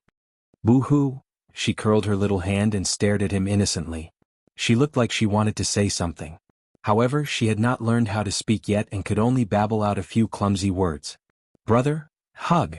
Yueyao carefully reached out her chubby little hands and opened them, asking for a hug. Brother, hug me? Yu was stunned. He looked at Yueyao and then looked at her fingers that were covered in saliva. He frowned. Even though he was disgusted, he still held her wrist and held her little hand. Yueyao tried to scratch his face. Her wet saliva was all over his face. At this moment, Yueyao finally stopped crying. She grinned as she grabbed his face. She couldn't bear to let go of it. Yueyao smiled even more happily. Yu touched her face. Suddenly, he heard Yun Shirshi's voice from behind him. Why are you awake to wake up? He turned around and saw Yun Shirshir standing at the door. Her expression was gentle. Yu was a little embarrassed and wanted to put Yueyao down. However, Yueyao clung to his clothes like a clingy kitten, unwilling to leave him. Yun Shirshir was a little surprised. She said with some surprise, Yueyao likes to stick to you so much? She doesn't like to be hugged. Yu was stunned. Oh, is that so? Yeah. You don't remember? When she was young, she would kick her legs and cry if anyone hugged her for too long. You and I were the only ones who were closest to her. I didn't expect that after you left for more than a year, she would still like to stick to you. When Yu heard this, he didn't know why, but he felt a surge of warmth in his heart. She's hungry. Yun Shirshir walked over and said to him, carry her. I'll warm up the milk for her. Yu didn't say much. He only responded softly, okay. Chapter 36-31. Yu lowered his head and looked at Yueyao in his arms. His gaze softened. Call me big brother. Yu pinched her fleshy paw. Her soft touch made him feel an inexplicable sense of tenderness. However, she didn't do it when he asked her to. As though she didn't understand what he said, she tilted her head and blinked her clear eyes. She stared at Yu Yu with a confused expression. Didn't you call me big brother, just now? Yu Yu shook her little hand and said, call me big brother again. Yu Yao babbled as she clutched his face. Her gaze suddenly landed on his chest. She opened her mouth wide, revealing her pink and tender gums. Suddenly she opened her mouth wide and bit down on his shirt. Ah! Yu Yu's face turned pale. He told her stiffly, I don't have any milk for you. However, Yu Yao didn't understand him. Her little hands clawed at his shirt and her little mouth bit his shirt. Her saliva stained his shirt. When Yun Shirshir came in, she saw Yu Yu standing helplessly by the crib. Yu Yao was biting his shirt as though she was drinking milk. Yu Yao had been weaned for a long time and had been breastfeeding with powdered milk ever since. Seeing this scene, Yun Shirshir didn't know whether to laugh or cry. She immediately walked over and put the milk bottle aside. She took Yu Yao from Yu Yu's arms and hugged Yu Yao. She coaxed her, are you hungry? As she coaxed her, she reached out to grab the milk bottle. However, Yu Yu had already taken the milk bottle and carefully placed it against Yu Yao's mouth. Yu Yao sucked on the pacifier and smacked it with relish. Sizzle! Yu Yao held the milk bottle with her little hands and drank it with relish. Yu Yu stayed by her side quietly. However, he didn't look at Yu Yao. Instead, he looked at Yun Shirshir in a daze. Many complex emotions flashed across his eyes. However, Yun Shirshir didn't seem to notice that he was staring at her. She said to herself, when you were young, you were much more obedient than your sister. Sometimes when you were hungry in the middle of the night, you didn't cry. You slept until dawn without waking mommy up. When mommy woke up and ran to the crib in a panic, she saw you holding your fingers and nibbling on them with relish. At that time, I thought that you must have been worried about mommy's tiredness, so you didn't want to wake her. The boy was a little surprised. Were you still working back then? Yes. Until you were weaned. That time until you were weaned at that time at? What about Daddy? Just as he blurted out, he realized that he had called him Daddy. His face turned red instantly. He turned his head awkwardly and didn't want to look at her. Yun Shirshir smiled when she heard this.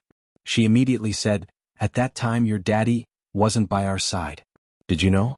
In the past there was no daddy or brother. There was only you and me. We depended on each other. Although life wasn't as good as it is now, mommy was really happy with you.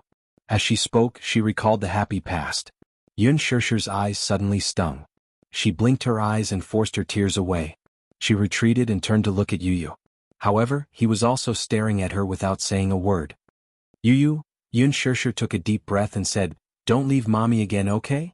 Chapter 36-32.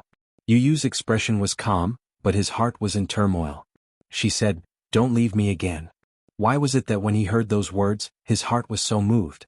Especially when he heard the words, Yu Yu, he felt his heart burning. Countless chaotic thoughts flooded his mind in an instant. He abruptly rose to his feet and turned around. Just as he was about to leave the room, Yu Yao suddenly let go of the milk bottle and looked at him. She called out in a childish voice, Big brother? Yu Yu did not stop and walked back to the room. When Muichin woke up, he opened his eyes and saw that his surroundings were bright. He looked around and wanted to move, but he realized that he was tied to a chair and could not move at all. Muichin lowered his head and saw himself sitting on a chair. His hands were cuffed behind his back, and his legs were chained to the back of the chair. His body was also chained to the back of the chair. What was going on? Wasn't he shot? He looked around and finally saw that he was in a dark room. A beam of light shone down from the top of his head, and it was so bright that he could not open his eyes. Xiao Yichin tried his best to open his eyes and forced himself to adapt to the strong light. He looked at Lisa beside him, who was also tied to a chair. Her head was lowered and she was still unconscious. Muichin looked at her back and saw that the wound was not deep. If it was a real bullet, it would not have left such a shallow wound. He carefully recalled that when he was shot, he fainted and was unconscious. Muichin immediately realized that Gong Xiaoying must have ordered him to shoot with a tranquilizer gun. Could it be that they were shot with a tranquilizer gun? Xiao Yichin tried to call out to Lisa. Lisa. You're awake? A heavy voice suddenly interrupted his train of thought. Muichin spun his head around in shock, only to see Gong Xiaoying standing in front of him and judging him from above. When he saw Gong Xiaoying, anger appeared in his eyes. He struggled and shouted, What did you do to Lisa? Gong Xiaoying said coldly, Don't worry, she's not dead. When Muichin heard that, he asked suspiciously, You used a tranquilizer gun? Huh. You even know about tranquilizer guns. You're not simple. Gong Xiaoying pulled a chair over and sat down. He sighed and said, "My two grandsons, one is good at martial arts, one is smart and the other is good at martial arts. It's really an eye-opener." "Grandsons?" Mu Yichen mocked. "I didn't acknowledge you as my grandfather. This lord, you'd better not be so sentimental. I'll never acknowledge you as my grandpa." Gong Xiaoying did not exchange pleasantries and went straight to the point. "Where's Gong Fan?" Mu Yichen retorted. "Do you think I'll tell you? Besides, you're asking the wrong person. I don't know any Gong Fan. I don't need you to tell me. Since you've swapped identities, Gong Fan must be in the Mu family now." Mu Yichen snorted coldly, but he was a little flustered. Gong Xiaoying looked at him calmly. When he saw that he did not look at him, he said helplessly, "You're my grandson and I'm your grandfather. No matter how you deny it, it's a fact that can't be changed. You don't have to be so cold to me. It won't do you any good." Chapter 36-33. Mu Yichen was a prideful person. After all, he was Mu Yaja's son and had inherited Mu Yaja's arrogance. However, in front of Yun Shirshir, Yu Yu and Mu Yaja, he had always been a warm boy. However, in front of outsiders, he was a miniature version of Mu Yaja. How could he bow down to Gong Xiaoying? Whether it was threats or coercion, Xiao Yichen would never give in to him. When Gong Xiaoying heard this, the muscles on his face twitched and he was furious. He finally lost control of his emotions and stood up. Glaring at Xiao Yichen, he said, "I'm not threatening you. I'm not trying to scare you. If I can erase Yu's memory, I can erase yours too." It would have been better if he hadn't mentioned this. When he did, Xiao Yichen shouted at him furiously, "You're the one who erased Yu's memory. Just based on this, don't expect me to acknowledge you. Gong Xiaoying, in the past, I respected you because you were Mommy's biological father and my grandfather. Whether you admit it or not, I respected you. However, it doesn't mean that you can bully others. What right do you have to erase Yu's memory? What right do you have? Don't you love Mommy the most? If you love Mommy, why would you do something that would make her sad?" Gong Xiaoying was stunned and looked at him in surprise. He had expected this child to be angry, but he didn't expect him to be so calm even though he was angry. He was too calm. Gong Xiaoying said coldly, "Aren't you worried that if I erased Yu's memory, I can erase yours too?" "You can't erase it," Xiao Yichen said expressionlessly. "Even if you want to erase it, you can't erase mine." Where does your confidence come from?" Gong Xiaoying scoffed. "Memories that can't be erased. I'd like to see what kind of memory Alice can't erase." "No? Don't?" At the side, Lisa struggled to raise her head. She opened her eyes and said weakly, "Don't?" She was still under the effects of the anesthetic. As a result, he stuttered when he spoke, and his reactions were also extremely slow. However, when she heard that Gong Xiaoying had threatened Xiao Yichen that he would erase his memory, she suddenly became nervous. Gong Xiaoying shouted, "You betrayed me. You have no right to speak here." "I didn't betray." Lisa spat out a few words with difficulty. Her words were intermittent and incoherent. Xiao Yichen looked at her. However, he heard Lisa say firmly, "This, my master. I didn't betray him. Ever since that day when Gong Jie brought her to Yu and told her that he was the person she would be loyal to for the rest of her life, she swore to herself that Yu was her only master. Unless she died or Yu died, she would never change her heart. Yu was her only master. Even if she had to betray the whole world, she would never betray the person she was loyal to. She had never betrayed Yu. Hence she was not a traitor." Lisa suddenly said in a powerful voice, "Me? Not a traitor." Xiao Yichen was stunned. After a short moment of shock, he smiled. "Lisa?" It wasn't that he wasn't moved. He was touched by Lisa's sincerity. Chapter 36-34. Gong Xiaoying looked at Mu Yichen but didn't say anything in the end. He suddenly stood up and looked at Mu Yichen meaningfully. He said coldly, "Looks like you won't give up until you see the coffin. I'd like to see whose memory I can't erase." After he finished speaking, he immediately ordered his subordinates, "Bring Alice here." "Yes." A few minutes later, two of his subordinates brought Alice in. Rather than saying that she was invited in, it was more accurate to say that she was forced in. When Alice walked into the darkroom, she saw Xiao Yichen and Lisa tied to the chairs and unable to move. Her gaze was shocked and she became sullen. "Boss, how could you tie Xiao Yichen up? He's your grandson." Gong Xiaoying looked at her coldly from the corner of his eyes. Suddenly he walked in front of her and slapped her. Alice's face was instantly slapped to the side. "Don't think that I don't know what you've done. You can't escape the responsibility of swapping the two children. You know very well whether or not you're the one who did it. Do you need me to remind you of anything? When Xiao Yichen saw this, he stared nervously at Gong Xiaoying and immediately warned him, "Don't hurt her." Xiao Yichen.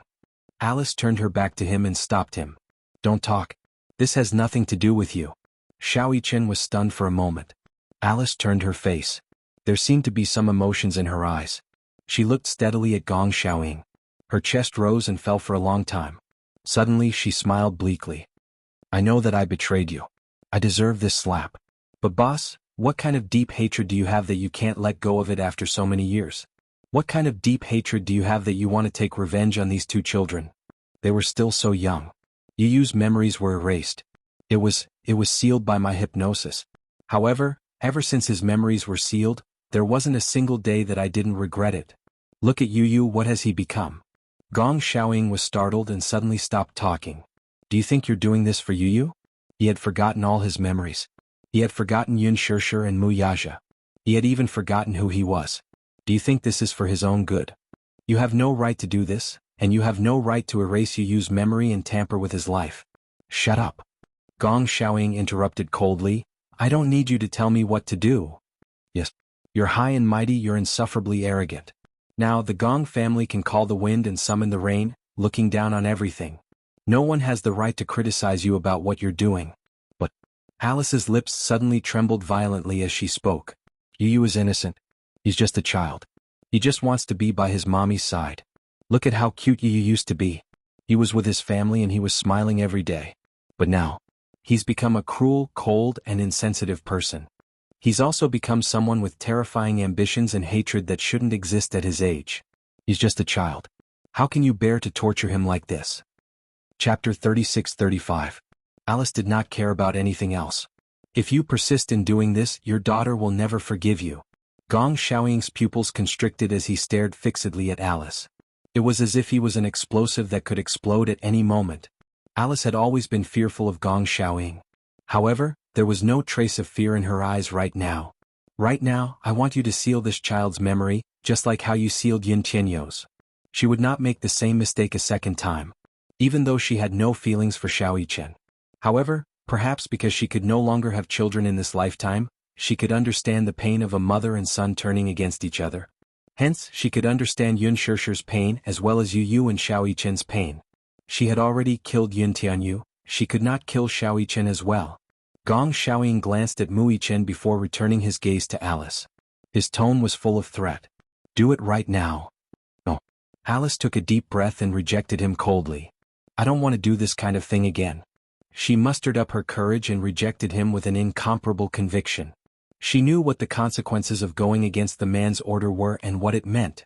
The man standing in front of her was the head of the Gong family. What's more, he was the person with the highest authority in the Hurricane Group. Alice knew very well what it meant to go against his order. It was just that she was unwilling to do so and was even more unwilling to comply with his decision. Gong Xiaoying did not expect Alice to go against his order. His gaze turned stern as he sized her up in disbelief. He was so angry that he laughed. "Do you know what you're saying?" "I know, and I know very well that I'm going against your order. You asked me to wipe Xiao Yichen's memory, but I said, no." Alice's tone gradually softened as she spoke. "Boss, please, don't go on like this. You've already hurt Yun Shirshir and Yun Tianyu once. How can you bear to do it again? Do you really want to fall out with Yun Shirshir and her father?" Gong Xiaoying was stunned for a moment before he regained his senses. He gritted his teeth and said, "Whether it's Mu Yichen or Yun Tianyu, didn't she get together with Mu Yaja because they have 2 children? Now if the 2 children are in my hands, she'll go home." At the mention of Yun Shirshir, gentleness appeared in his eyes. The reason why he hated Mu Yaja so much was not just because of the previous generation's feud. He knew that Yun Shirshir gave birth to these 2 children because she was a surrogate mother for the Muse when she was 18. She, Gong Xiaoying's daughter, his daughter, was so lowly that she was used by the Muse. How could his daughter do such a despicable thing? How dare the Muse? Therefore he could never forgive the Mu family and Mu Yaja for doing such a thing to his daughter. "So what if Yun Shirshir returns to your side?" Alice hysterically tried to wake him up. "What's the difference between you and an executioner?" "Shut up." Gong Xiaoying stopped her. "Don't think that I won't dare to touch you just because you're Gong Jie's woman. Even if I kill you today." Chapter 36-36. Alice was not afraid at all. "My life is in your hands. The fate of so many people in the hurricane group is also in your hands. Killing me is just a matter of words. But don't you regret it? You, Gong Xiaoying raised his hand high, but Alice just stared at him without retreating. However, his hand did not fall for a long time. Do you think you're the only one who knows hypnotism? Gong Xiaoying's hand fell slowly, but he laughed coldly. Do you think I can't do it without you? Alice was stunned. Gong Xiaoying turned around and said in a low voice, "Come in." As soon as his voice fell, he saw the door slowly open, and a man wearing a white cloak slowly walked in. The man was very young and very thin. He was wearing a cloak, but it seemed empty. His face was buried under the brim of the hat, and the shadow covered his eyes. But it was not difficult to see that this man's features were exquisite. It was just that this exquisiteness was mixed with some elements of gender. There was a gloomy and cold aura around him, like a poisonous snake, beautiful but deadly. It had nothing to do with gender. This kind of beauty could make people hold their breath and focus. He was holding a crystal ball in his hand. However, this crystal ball looked a little special. Inside the transparent glass, there was a ball of purple fog swirling and rolling. Muichen's heart skipped a beat when he raised his head and saw the man. He did not know why, but this man had an especially dangerous aura. As the man walked in, he took off his hat. His face was exposed to the air. It was feminine but beautiful. When Alice saw him, she sucked in a breath of cold air. Master, Senior? Back then she had studied hypnotism under a master hypnotist. There were only a few students under the master's name. Hypnotism also required talent. There were not many people who had this kind of talent. Could be said that it was 1 in a million. As for this man, he was one of her senior martial brothers. His hypnotism skills were above hers. How could it be her? The man glanced at her and acted as if she didn't exist. He walked to Gong Xiaoying and nodded slightly in greeting. Unless he was hypnotized, he was usually very quiet and did not speak much. However, as soon as he spoke, the first sentence he said was enough to bewitch the mind of the person who was being hypnotized. His voice seemed to have a unique magic power.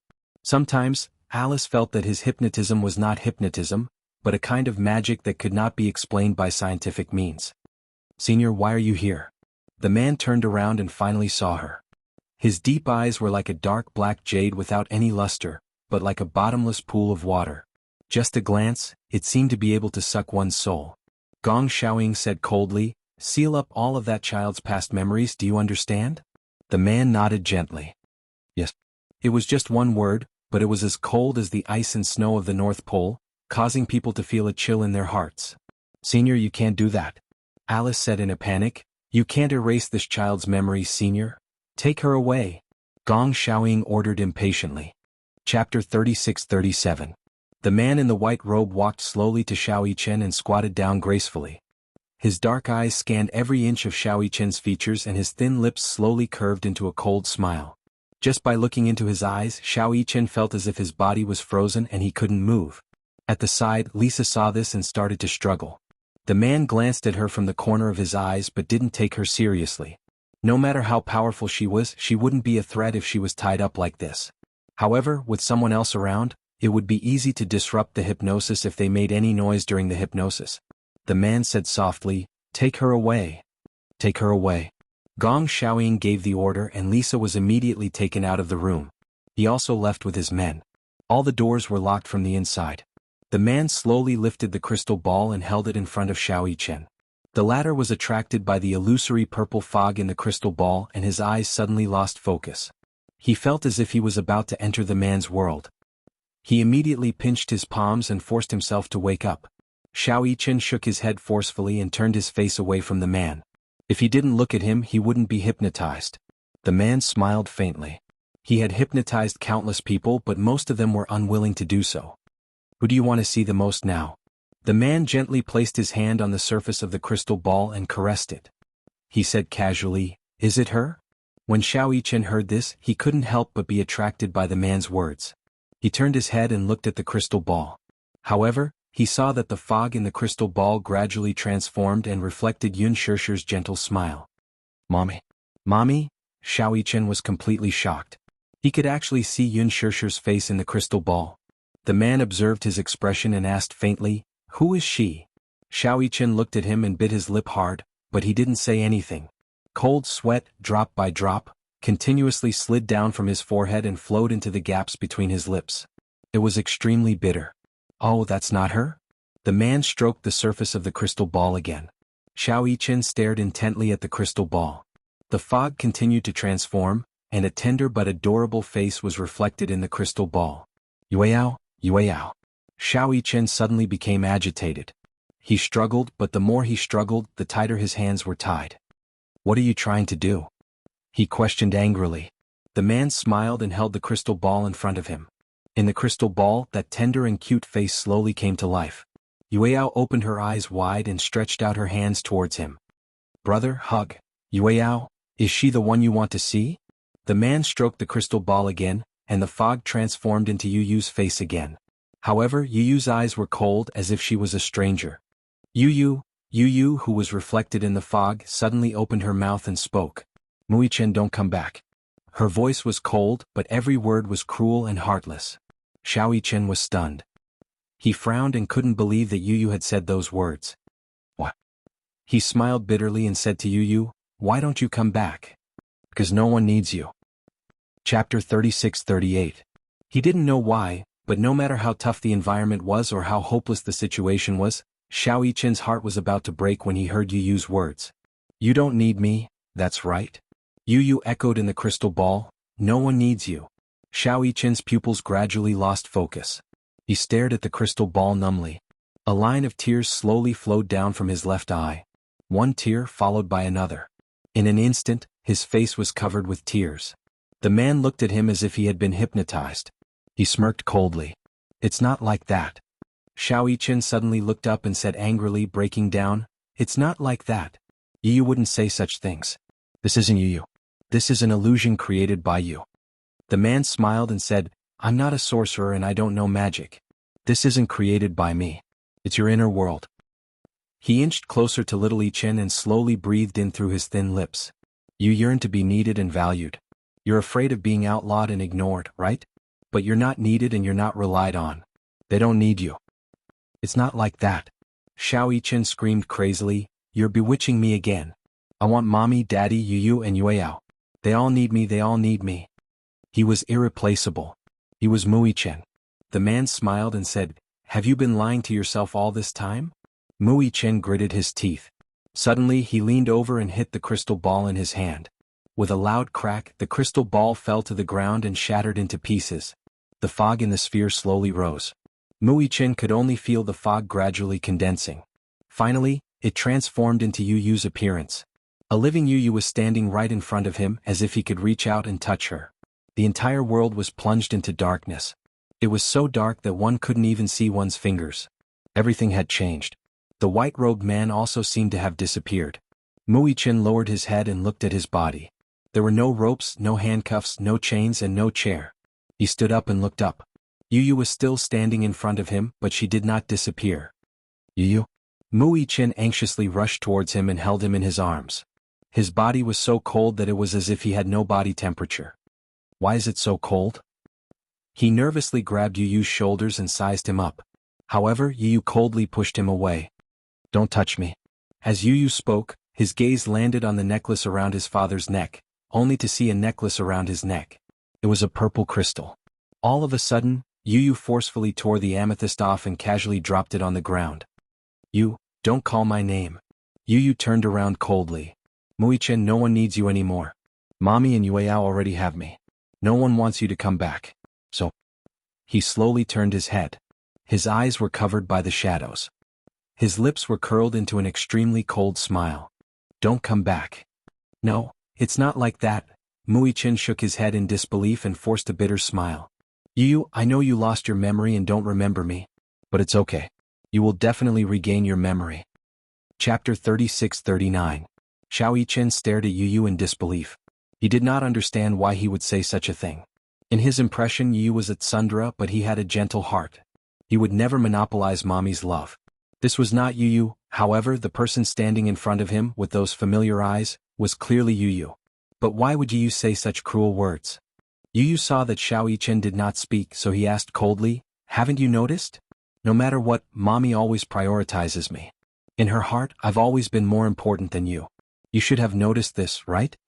Xiao Yichen's face turned ashen. Yes. Mommy had always prioritized Yu. This had always been the case. This was because Yu Yu's health was not good. Yu Yu was good at pretending to be obedient. Xiao Yichen prided himself as an elder brother. Hence, he knew how to take care of Yu Yu regardless of how big or small the matter was. Even if mommy valued Yu Yu more than him, it did not matter. Even if daddy valued Yu Yu more than him, it did not matter. This was because Yu Yu was his younger brother.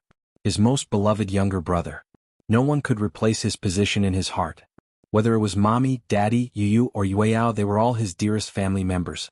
They were all unique and could not be replaced. However, when he heard Yu Yu say such cruel words, Xiao Yichen could not help but feel a sense of loss. A smug look appeared on Yu Yu's face. Mommy loves me more. Compared to me, you're nothing in mommy's heart. Xiao Yichen glared at him and clenched his fists. He suddenly lowered his head, looking extremely disappointed. Yu Yu sized him up arrogantly and said casually, I went missing for a year. Mommy didn't eat or drink. When she found out about my whereabouts, she was willing to use you to replace me and bring me home. What about you? You can only stay on this huge island all by yourself. It's not like that. Oh? Yu Yu asked calmly, then what is it? Muichin, you don't have to deny it. Mommy values me more than you. Mommy and mommy have depended on each other since we were young. What about you?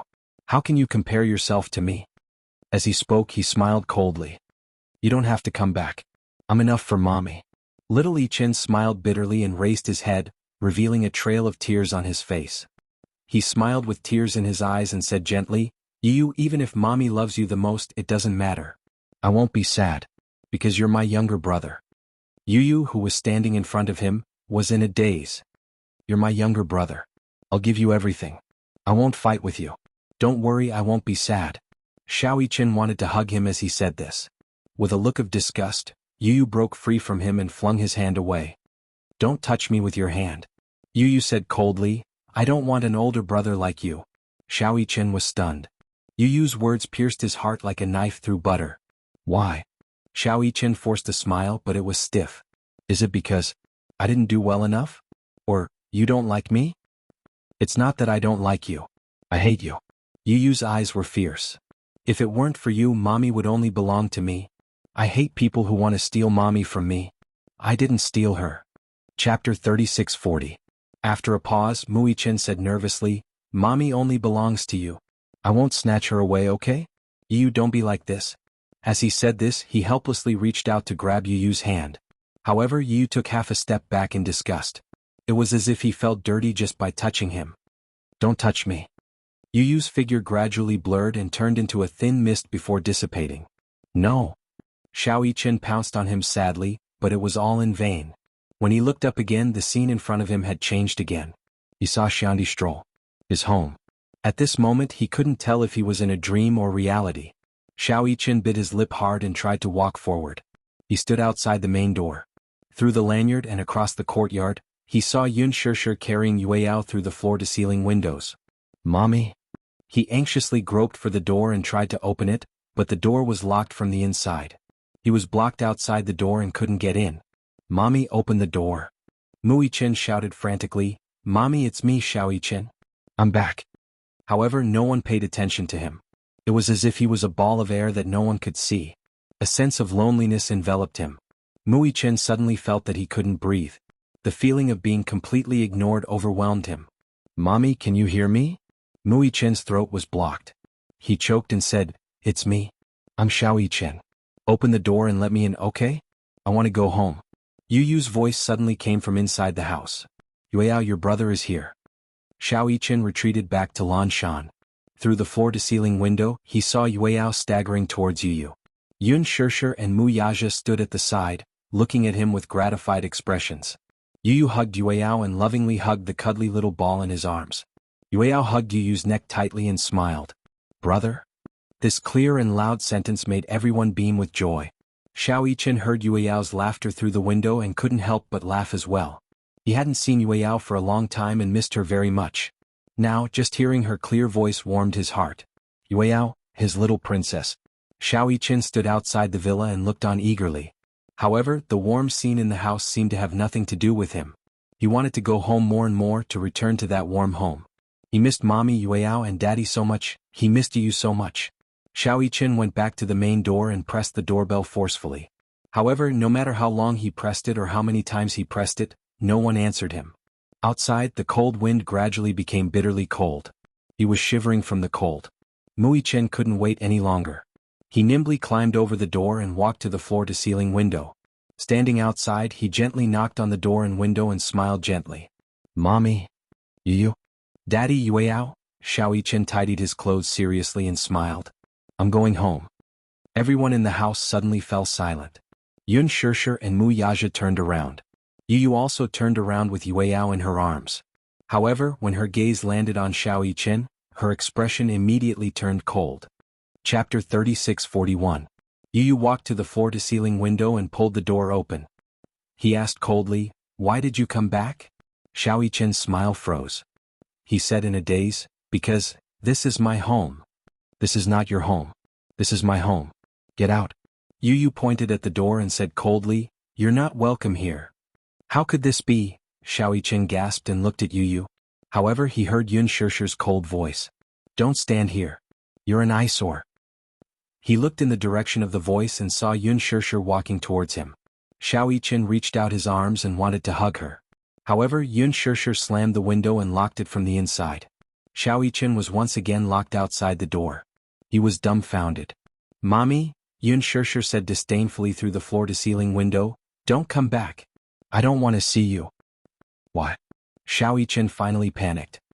He anxiously knocked on the door and window as tears streamed down his face. He cried painfully. "Mommy. Mommy, it's me. I'm Xiao Yichen. Did I do something wrong? Why don't you want to see me? Mommy? Mommy." The man in the white robe stood up slowly. He held the crystal ball in his hand and stared coldly at Mui Chen, who was tied to the chair and had already entered a hallucination. Mui Chen leaned against the back of the chair and closed his eyes. His brows were furrowed as he kept muttering, "Mommy? Mommy, don't leave me. Mommy?" From the moment he broke the crystal ball, Xiao Yichen had already entered a hypnotic environment. Everything he saw was a hallucination. A hallucination that he had created. The highest level of hypnotism was to dig out the deepest, darkest part of a person. Everyone had their darkest side. Even Xiao Yichen was no exception. In the deepest part of his heart, there was a fatal fear. In reality, Xiao Yichen looked cheerful, gentle, and adorable on the outside, but he didn't realize that deep down he was afraid of losing Yun Shishir's attention. He had always known that Yun Shishir placed more emphasis on Yu. It was difficult to balance a bowl of water. It was hard to be fair when it came to doting on two people. Xiao Yichen had always known that Yun Shishir took care of Yu more. It wasn't that he wasn't envious, but as an older brother he didn't care. However, deep in his heart he still longed for Yun Shishir to love him more. She wanted to be on par with Yu. However, these selfish thoughts had always been suppressed at the bottom of his heart. Xiao Yichen didn't care who his mommy loved more. Whether it was his mommy or Yu, they were all inseparable family. As long as he could be with his family, he was already very satisfied. However, through hypnotism, the uneasiness in his heart as well as the fear of being ignored were magnified several times. The hypnotism created an illusion for him. Through this illusion he would face the deepest fear in his heart. This fear would be magnified continuously, and it would become an unbearable nightmare. This nightmare was an incomparably cold world. He couldn't walk out at all, and it would be difficult for him to escape. Chapter 36:42. Mui Chen sat on the chair, his eyelashes trembling violently. Then a teardrop slowly flowed out of his eye. Despair? The white-robed man let out a faint sigh. No matter how strong a person's mind was, it would be difficult for him to accept the despair of betrayal. In Xiao Yichen's heart, whether it was Yun Shishir, Mu Yaja, Yu or Yueyao, they were very important to him. It went without saying how important they were. Entering such a despairing illusion must be very despairing. The white-robed man scrutinized his face. Suddenly he sensed something strange. Xiao Yichen's expression gradually softened. It was the kind of softness that came from relief. Yueyao, as he softly muttered her name, his lips curved into a doting and warm smile. "You seem to be relieved. What's going on?" The white-robed man stared at him in shock. He had entered his hypnotic illusion. An experienced hypnotist could easily enter the hypnotized person's environment. He entered Xiao Yichen's illusion and saw Xiao Yichen standing alone at the entrance of the villa. He looked like an orphan who had been abandoned by the world. His back view was bleak and lonely. However, he hid in the bushes outside the villa. He leaned against the railings and looked at the courtyard. The man walked to his side. He could see through the illusion and see the scene in Xiao Yichen's imagination. Xiao Yichen could not see him. He could also see what he could see through little Yichen's eyes. In the courtyard, Yu sat on the swing. Yun Shirshir stood beside him and gently pushed him. Yu was having fun and let out a string of bell-like laughter. Ah, mommy, higher. Higher. Eh. Yun Shirshir laughed and pushed him higher. Mu Yaja stood to the side with Yueyao in his arms, watching everything with a gentle gaze. The family of four without Xiao Yichen was still happy and harmonious. Xiao Yichen didn't dare to rashly barge in again and disturb the peace. He stood guard outside the door and secretly watched this scene, but his heart was filled with happiness. Especially when he heard Yu Yu's crisp laughter, the smile on his face deepened. Be careful. Even though he knew that no one could hear him, he was still worried that the swing would swing too high and Yu Yu would accidentally fall. From the anticipation and envy in his eyes, it could be seen that he really wanted to join them. However, he didn't dare to destroy this beautiful moment. He knew that he was no longer welcome and was no longer accepted. However, he still harbored a tiny bit of hope. Even if he were to hide in a corner where they couldn't see him, he would still be satisfied watching this scene. The white-robed man was a little shocked. He squatted down and scrutinized Mu Yichen. It was hard to imagine that such a child would not feel unjust and indignant because of such a cold dream and fantasy. Would he not be angry? Everyone ostracized him, distanced themselves from him, and treated him coldly. His most beloved younger brother said to him, "Don't come back." His most beloved mommy said to him, "We don't need you anymore." His most trusted daddy said coldly, "Get lost. I don't want to see you." Was he really not sad at all? He was betrayed by his family and did not feel any sense of loss or despair. Was he really? Chapter 36:43. The white-robed man followed Xiao Yichen's gaze. The scene in front of him was heartwarming and warm. However, the illusion that he had created for Xiao Yichen was not like this at all. Could it be that Xiao Yichen had used his own willpower to tamper with the illusion? An experienced hypnotist would create an illusion to lure the hypnotist into a false illusion. The betrayal of one's loved ones and the abandonment of one's family. In this way, the hypnotist would begin to doubt himself and eventually abandon all of his memories. Yu Yu had witnessed those cruel memories and had begun to doubt himself. In the end, he had been devoured by his first personality, and even his first personality's memories had been sealed away. However, Xiao Yichen did not follow his lead and follow the illusion that he had created. Instead, he changed the direction of the illusion. When the white-robed man saw this, he immediately waved his hand gently and the scene in front of him disappeared immediately. Mu Yichen only felt a blur in front of his eyes and the villa was no longer there. Yu Yu and Yueyao were no longer there either. Mu Yaja and Yun Shirshir were also gone. Instead, there was a cloud of smoke lingering around them. He only felt that he was in a dark environment where he could not even see his own fingers. Xiao Yichen panicked for a moment but quickly calmed down. He walked in the fog and looked around. He stretched out his hand and tried to push aside the heavy fog, but he could not see his surroundings clearly. "Mommy?" Xiao Yichen tried calling out a few times but could only hear his voice echoing continuously. He could not hear anything else. "Yu Yu?" He carefully walked through the fog but could not see any trace of anyone. It must be a nightmare. It must be a nightmare. Xiao Yichen kept telling himself in his heart, hoping that he could wake up from the nightmare as soon as possible. However, in the blink of an eye, he vaguely saw a snow-white figure in front of him. "Who's there?" Xiao Yichen panicked and chased after the figure. "Mommy? Yu Yu, is that you?" He chased after them in a panic, but after running for an unknown amount of time, he felt something tripping him. All of a sudden he fell to the ground. Xiao Yichen looked up tiredly, only to see a small figure standing in front of him. The dense fog dispersed. The little guy's face gradually became clearer. Xiao Yichen's eyes were filled with shock.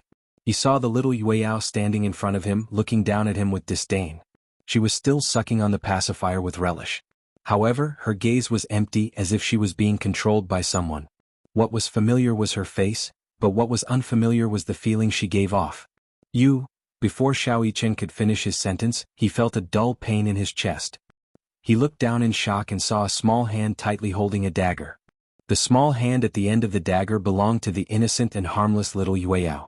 She ruthlessly stabbed the dagger into his abdomen, but a creepy smile appeared on her face. The corners of her mouth cracked open, and the pacifier fell to the ground. However, she laughed even more happily and let out a crisp laughter that was like the sound of nature.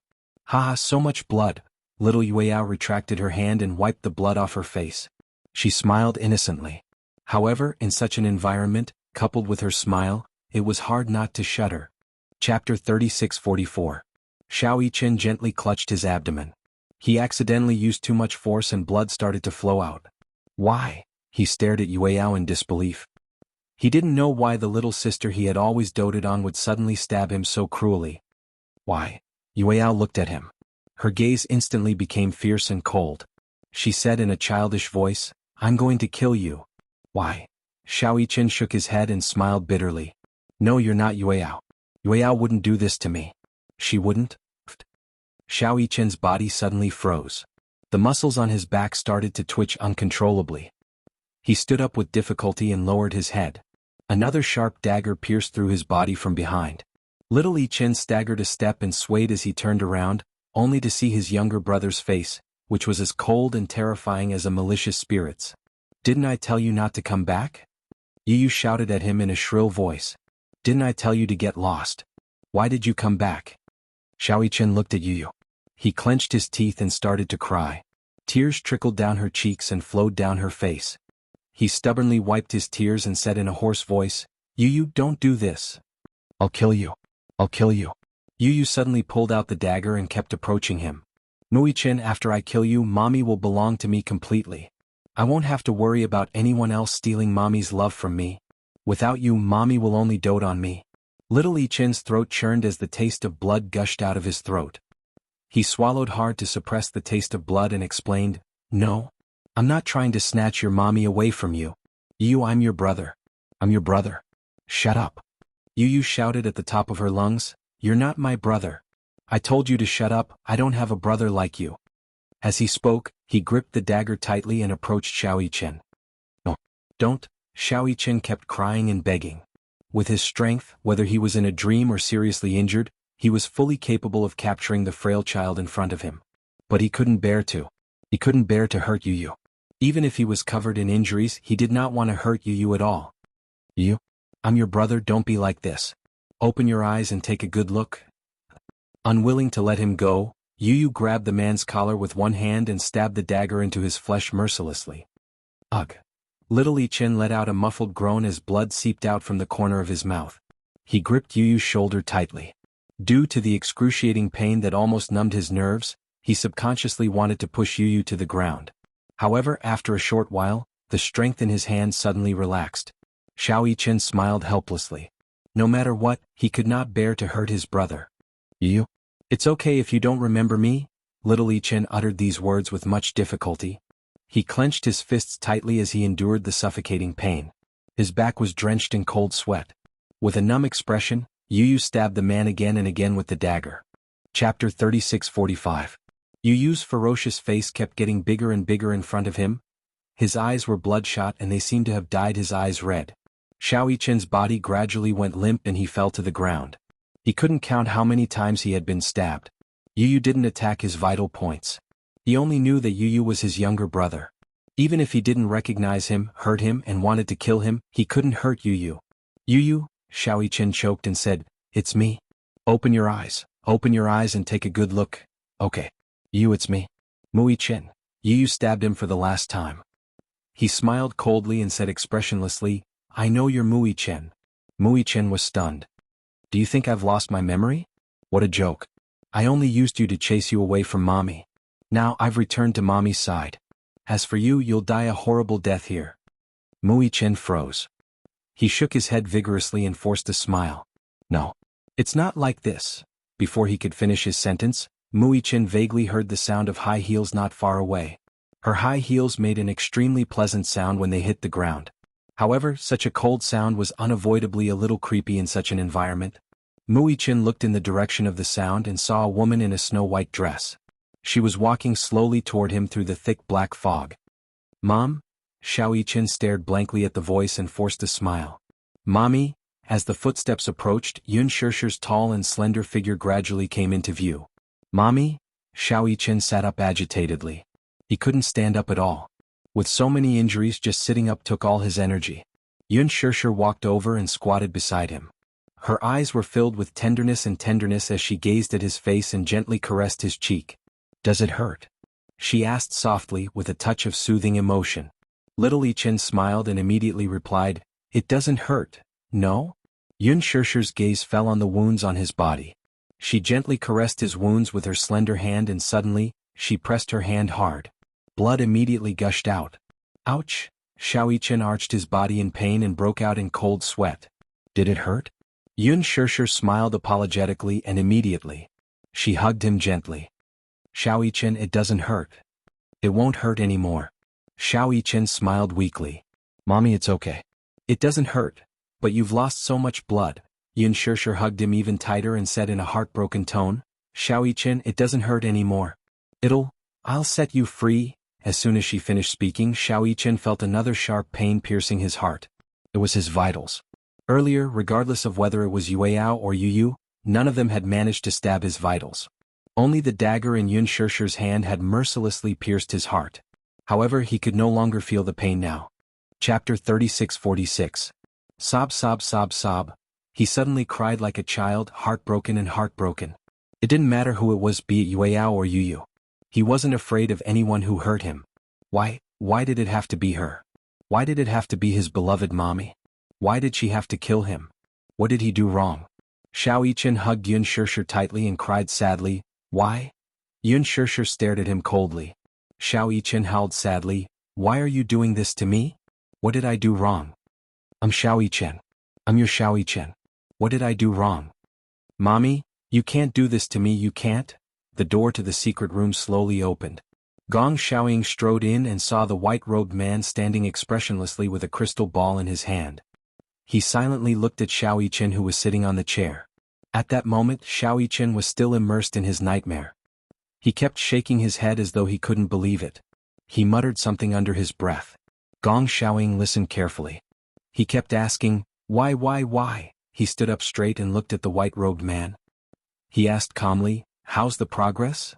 Shu. The white-robed man raised a finger indicating for him to keep quiet. Gong Xiaoying controlled his temper and didn't say anything. The white-robed man said, I've already created the scariest illusion for him. He won't be able to escape once he enters this illusion. No matter how strong a person's willpower was, it would be difficult to turn the situation around. Moreover, he was just a child. Gong Xiaoying's lips curled into a smug smile. However, he suddenly noticed that little Yichen's furrowed brows were gradually smoothed out. Even his lips were faintly arched. The white-robed man widened his eyes in surprise. What was going on? He seemed to be smiling. How could he smile so freely in such a dream? The white-robed man immediately raised the crystal ball and compared it to Mu Yichen's face. Through the crystal ball, he was able to peek into his dream. In the dream, it was still the same desolate scene. Xiao Yichen hugged Yun Shirshir so tightly that it was as if he was afraid that she would disappear. Even Yun Shirshir was flabbergasted. She didn't understand why he was still holding her so tightly when she heard him like this. Xiao Yichen smiled, but tears continued to flow down his cheeks. When he opened his eyes, there were still a few drops of tears on his eyelashes. Mommy, I missed you so much. When he said these words, all of the defensive lines were finally defeated. He didn't know if this was a dream or reality. He didn't know if the wounds on his body were fatal. He didn't know if he would die. He also didn't know if the person who stabbed him in the heart was his real mommy or a fake mommy. Even if it was fake, at least he could see her face. However, if he was really going to die, he greedily wanted to hug her for a moment longer. Mommy, I missed you so much. As Xiao Yichen spoke, he choked up again. He forced himself to smile and said in a hoarse voice, Take me home, okay? Yun Shirshir was stunned and didn't say anything. Mommy, I missed you so much. I also missed you, Yueyao and Daddy. Chapter 36-47. Xiao Yichen hugged her tightly and refused to let go. He was afraid. He was afraid that this would be the last time he would see Yun Shirshir. He was in a nightmare, so it was hard for him to realize that he was in a dream. The many wounds on his body were just an illusion. He really thought that he was about to die. Therefore, he only wanted to be able to hold her for a little longer before he died. If he died in his mommy's arms, he would have nothing to fear. Yun Shirshir froze all of a sudden. Yu and Yueyao too froze as if they were frozen in time. These three figures were all illusions created by the white-robed man. All of their actions were under the control of the white-robed man. They were frozen because the white-robed man did not know how to proceed with the hypnosis. He suddenly realized that Xiao Yichen was an extremely difficult person to deal with. Normally, even if one had extraordinary willpower, one would lose all hope and trust in life because of these cruel illusions. However, Xiao Yichen's thoughts were not affected by these illusions. What did this mean? This meant that Xiao Yichen trusted Yun Shishir, Yun Tianyu, Yueyao, and Mu Yaja unwaveringly. What's going on? When Gong Xiaoying saw that the white-robed man had frozen, he reached out to push him. The white-robed man was immediately jolted awake. The moment he woke up, the hypnosis was also dispelled. Xiao Yichen slowly woke up and slowly opened his eyes. As he did so, a teardrop slowly rolled down his face. However, when he saw everything before him, he was instantly jolted awake. Tears of joy. It was a dream. It must be a dream. He recalled that the white-robed man before him was the hypnotist that Gong Xiaoying had ordered to hypnotize him. Did this mean that the scenes he had seen earlier were all illusions in his nightmare? Xiao Yichen had mixed feelings for a moment. He closed his eyes and opened them again. The panic and uneasiness in his eyes faded away and were replaced by an astonishing calmness and wisdom. "You want to hypnotize me?" Xiao Yichen angrily said expressionlessly. "You want to create these illusions to seal my memories, right? So, you use memories were sealed under your hypnosis, right?" Gong Xiaoying's eyes widened in shock. Even the white-robed man beside him was shocked speechless. "What's going on?" Gong Xiaoying looked coldly at the white-robed man and said angrily, "Didn't you say that your hypnosis skills have never failed before? What is this?" The white-robed man could not accept such a failure. He had been a hypnotist for so many years and he had never failed. Little Yichen was the first target that had not been successfully hypnotized. He could not accept this reality. How is this possible? The ice on the white-robed man's face finally broke and a rare expression other than coldness appeared. Shock, surprise, and disbelief were all present. Gong Xiaoying was so angry that he laughed. "I want to ask you what's going on." The white-robed man shook his head and repeated, "This is impossible. Just now, I must have been disturbed, that's why this happened." Chapter 36:48. He continued coldly, "Gong Xiaoying, you don't deserve me to call you grandfather. You don't deserve mommy to acknowledge you as her father. How could you do such a cruel thing to me and Yu? Let me tell you, mommy knows how you treated Yu. She won't let you off." Gong Xiaoying was stunned and did not say a word. The white-robed man asked agitatedly, "How did you do it?" Xiao Yichen looked at him and asked, "What? Don't tell me you didn't waver at all?" The white-robed man's voice was soft and gentle. He sounded like a teenager and did not have the maturity of an adult man. "Your mother's betrayal, your brother's betrayal, your sister's betrayal, and your father's indifference. Don't you feel despair?" Xiao Yichen was silent for a long time when he heard this. Then he curled his lips in disdain. "So, you used this method to achieve the purpose of hypnotizing memories?" After a pause, Xiao Yichen sneered coldly and mercilessly, "What a joke! Why should I believe that they betrayed me?" Xiao Yichen thought of Yun Shishir and a warm expression appeared on his face. "Mommy will always be my mommy. You will always be my brother. Whether it's Yueyao or Daddy, they are an inseparable part of my life. Unless I die, don't even think about wiping away my memory of them." The white-robed man's heart trembled when he heard this. He did not expect Xiao Yichen to have such strong willpower. Gong Xiaoying staggered when he heard this. After a short moment of daze, his eyes revealed a trace of admiration. "Very good." After he finished speaking, he turned around and left. The white-robed man looked at him with a complicated expression before he turned around and left as well. Mu Yichen was left alone in the darkroom. His chest rose and fell for a long time before he finally calmed down. However, for a long time he did not dare to close his eyes. He was worried that if he closed his eyes, he would dream of those unpleasant scenes again. "Mommy?" Xiao Yichen sighed softly. Yueyao Daddy, you must wait for me to come back." When Lisa regained her consciousness, she found that she was also locked in a secret room. When she opened her eyes, there was a slanted skylight in the upper left corner. Through the skylight, she could vaguely make out that the sky was already slightly bright. It was dawn. How long had she been unconscious? About a few hours. Then, what about Mu Yichen? Wasn't he locked there yet? At the thought of Xiao Yichen, Lisa began to struggle excitedly. However, as she struggled, the rope became tighter and tighter. This knot was tied with a special technique. The more he struggled, the tighter it became. Lisa calmed down. She held her breath and concentrated, slowly shrinking her bones. Even the Gong Jie did not know that she had the ability to shrink her bones. In the past, when she was in the training camp, she was often locked up. Once she was locked up, she would not be able to eat or drink for a few days and nights. She was extremely hungry, so hungry that her eyes turned red. Thus she learned how to escape from the cage. At first, the bars of the cage were not close to each other. At that time she was thin and small, so she could escape from the cage easily. She stole some leftovers and returned to the cage. Later, when they changed to a stronger cage, she began to practice the ability to shrink her bones. She did not expect that she would really succeed. Chapter 36-49. Using the bone-locking spell, she quickly broke free from the ropes and tiptoed towards the door. However, she was surprised to find that the door wasn't locked with a combination lock, but was chained from the outside by a chain. She gently pushed the door open, and when she pushed it to the limit, there would be a gap between the two doors.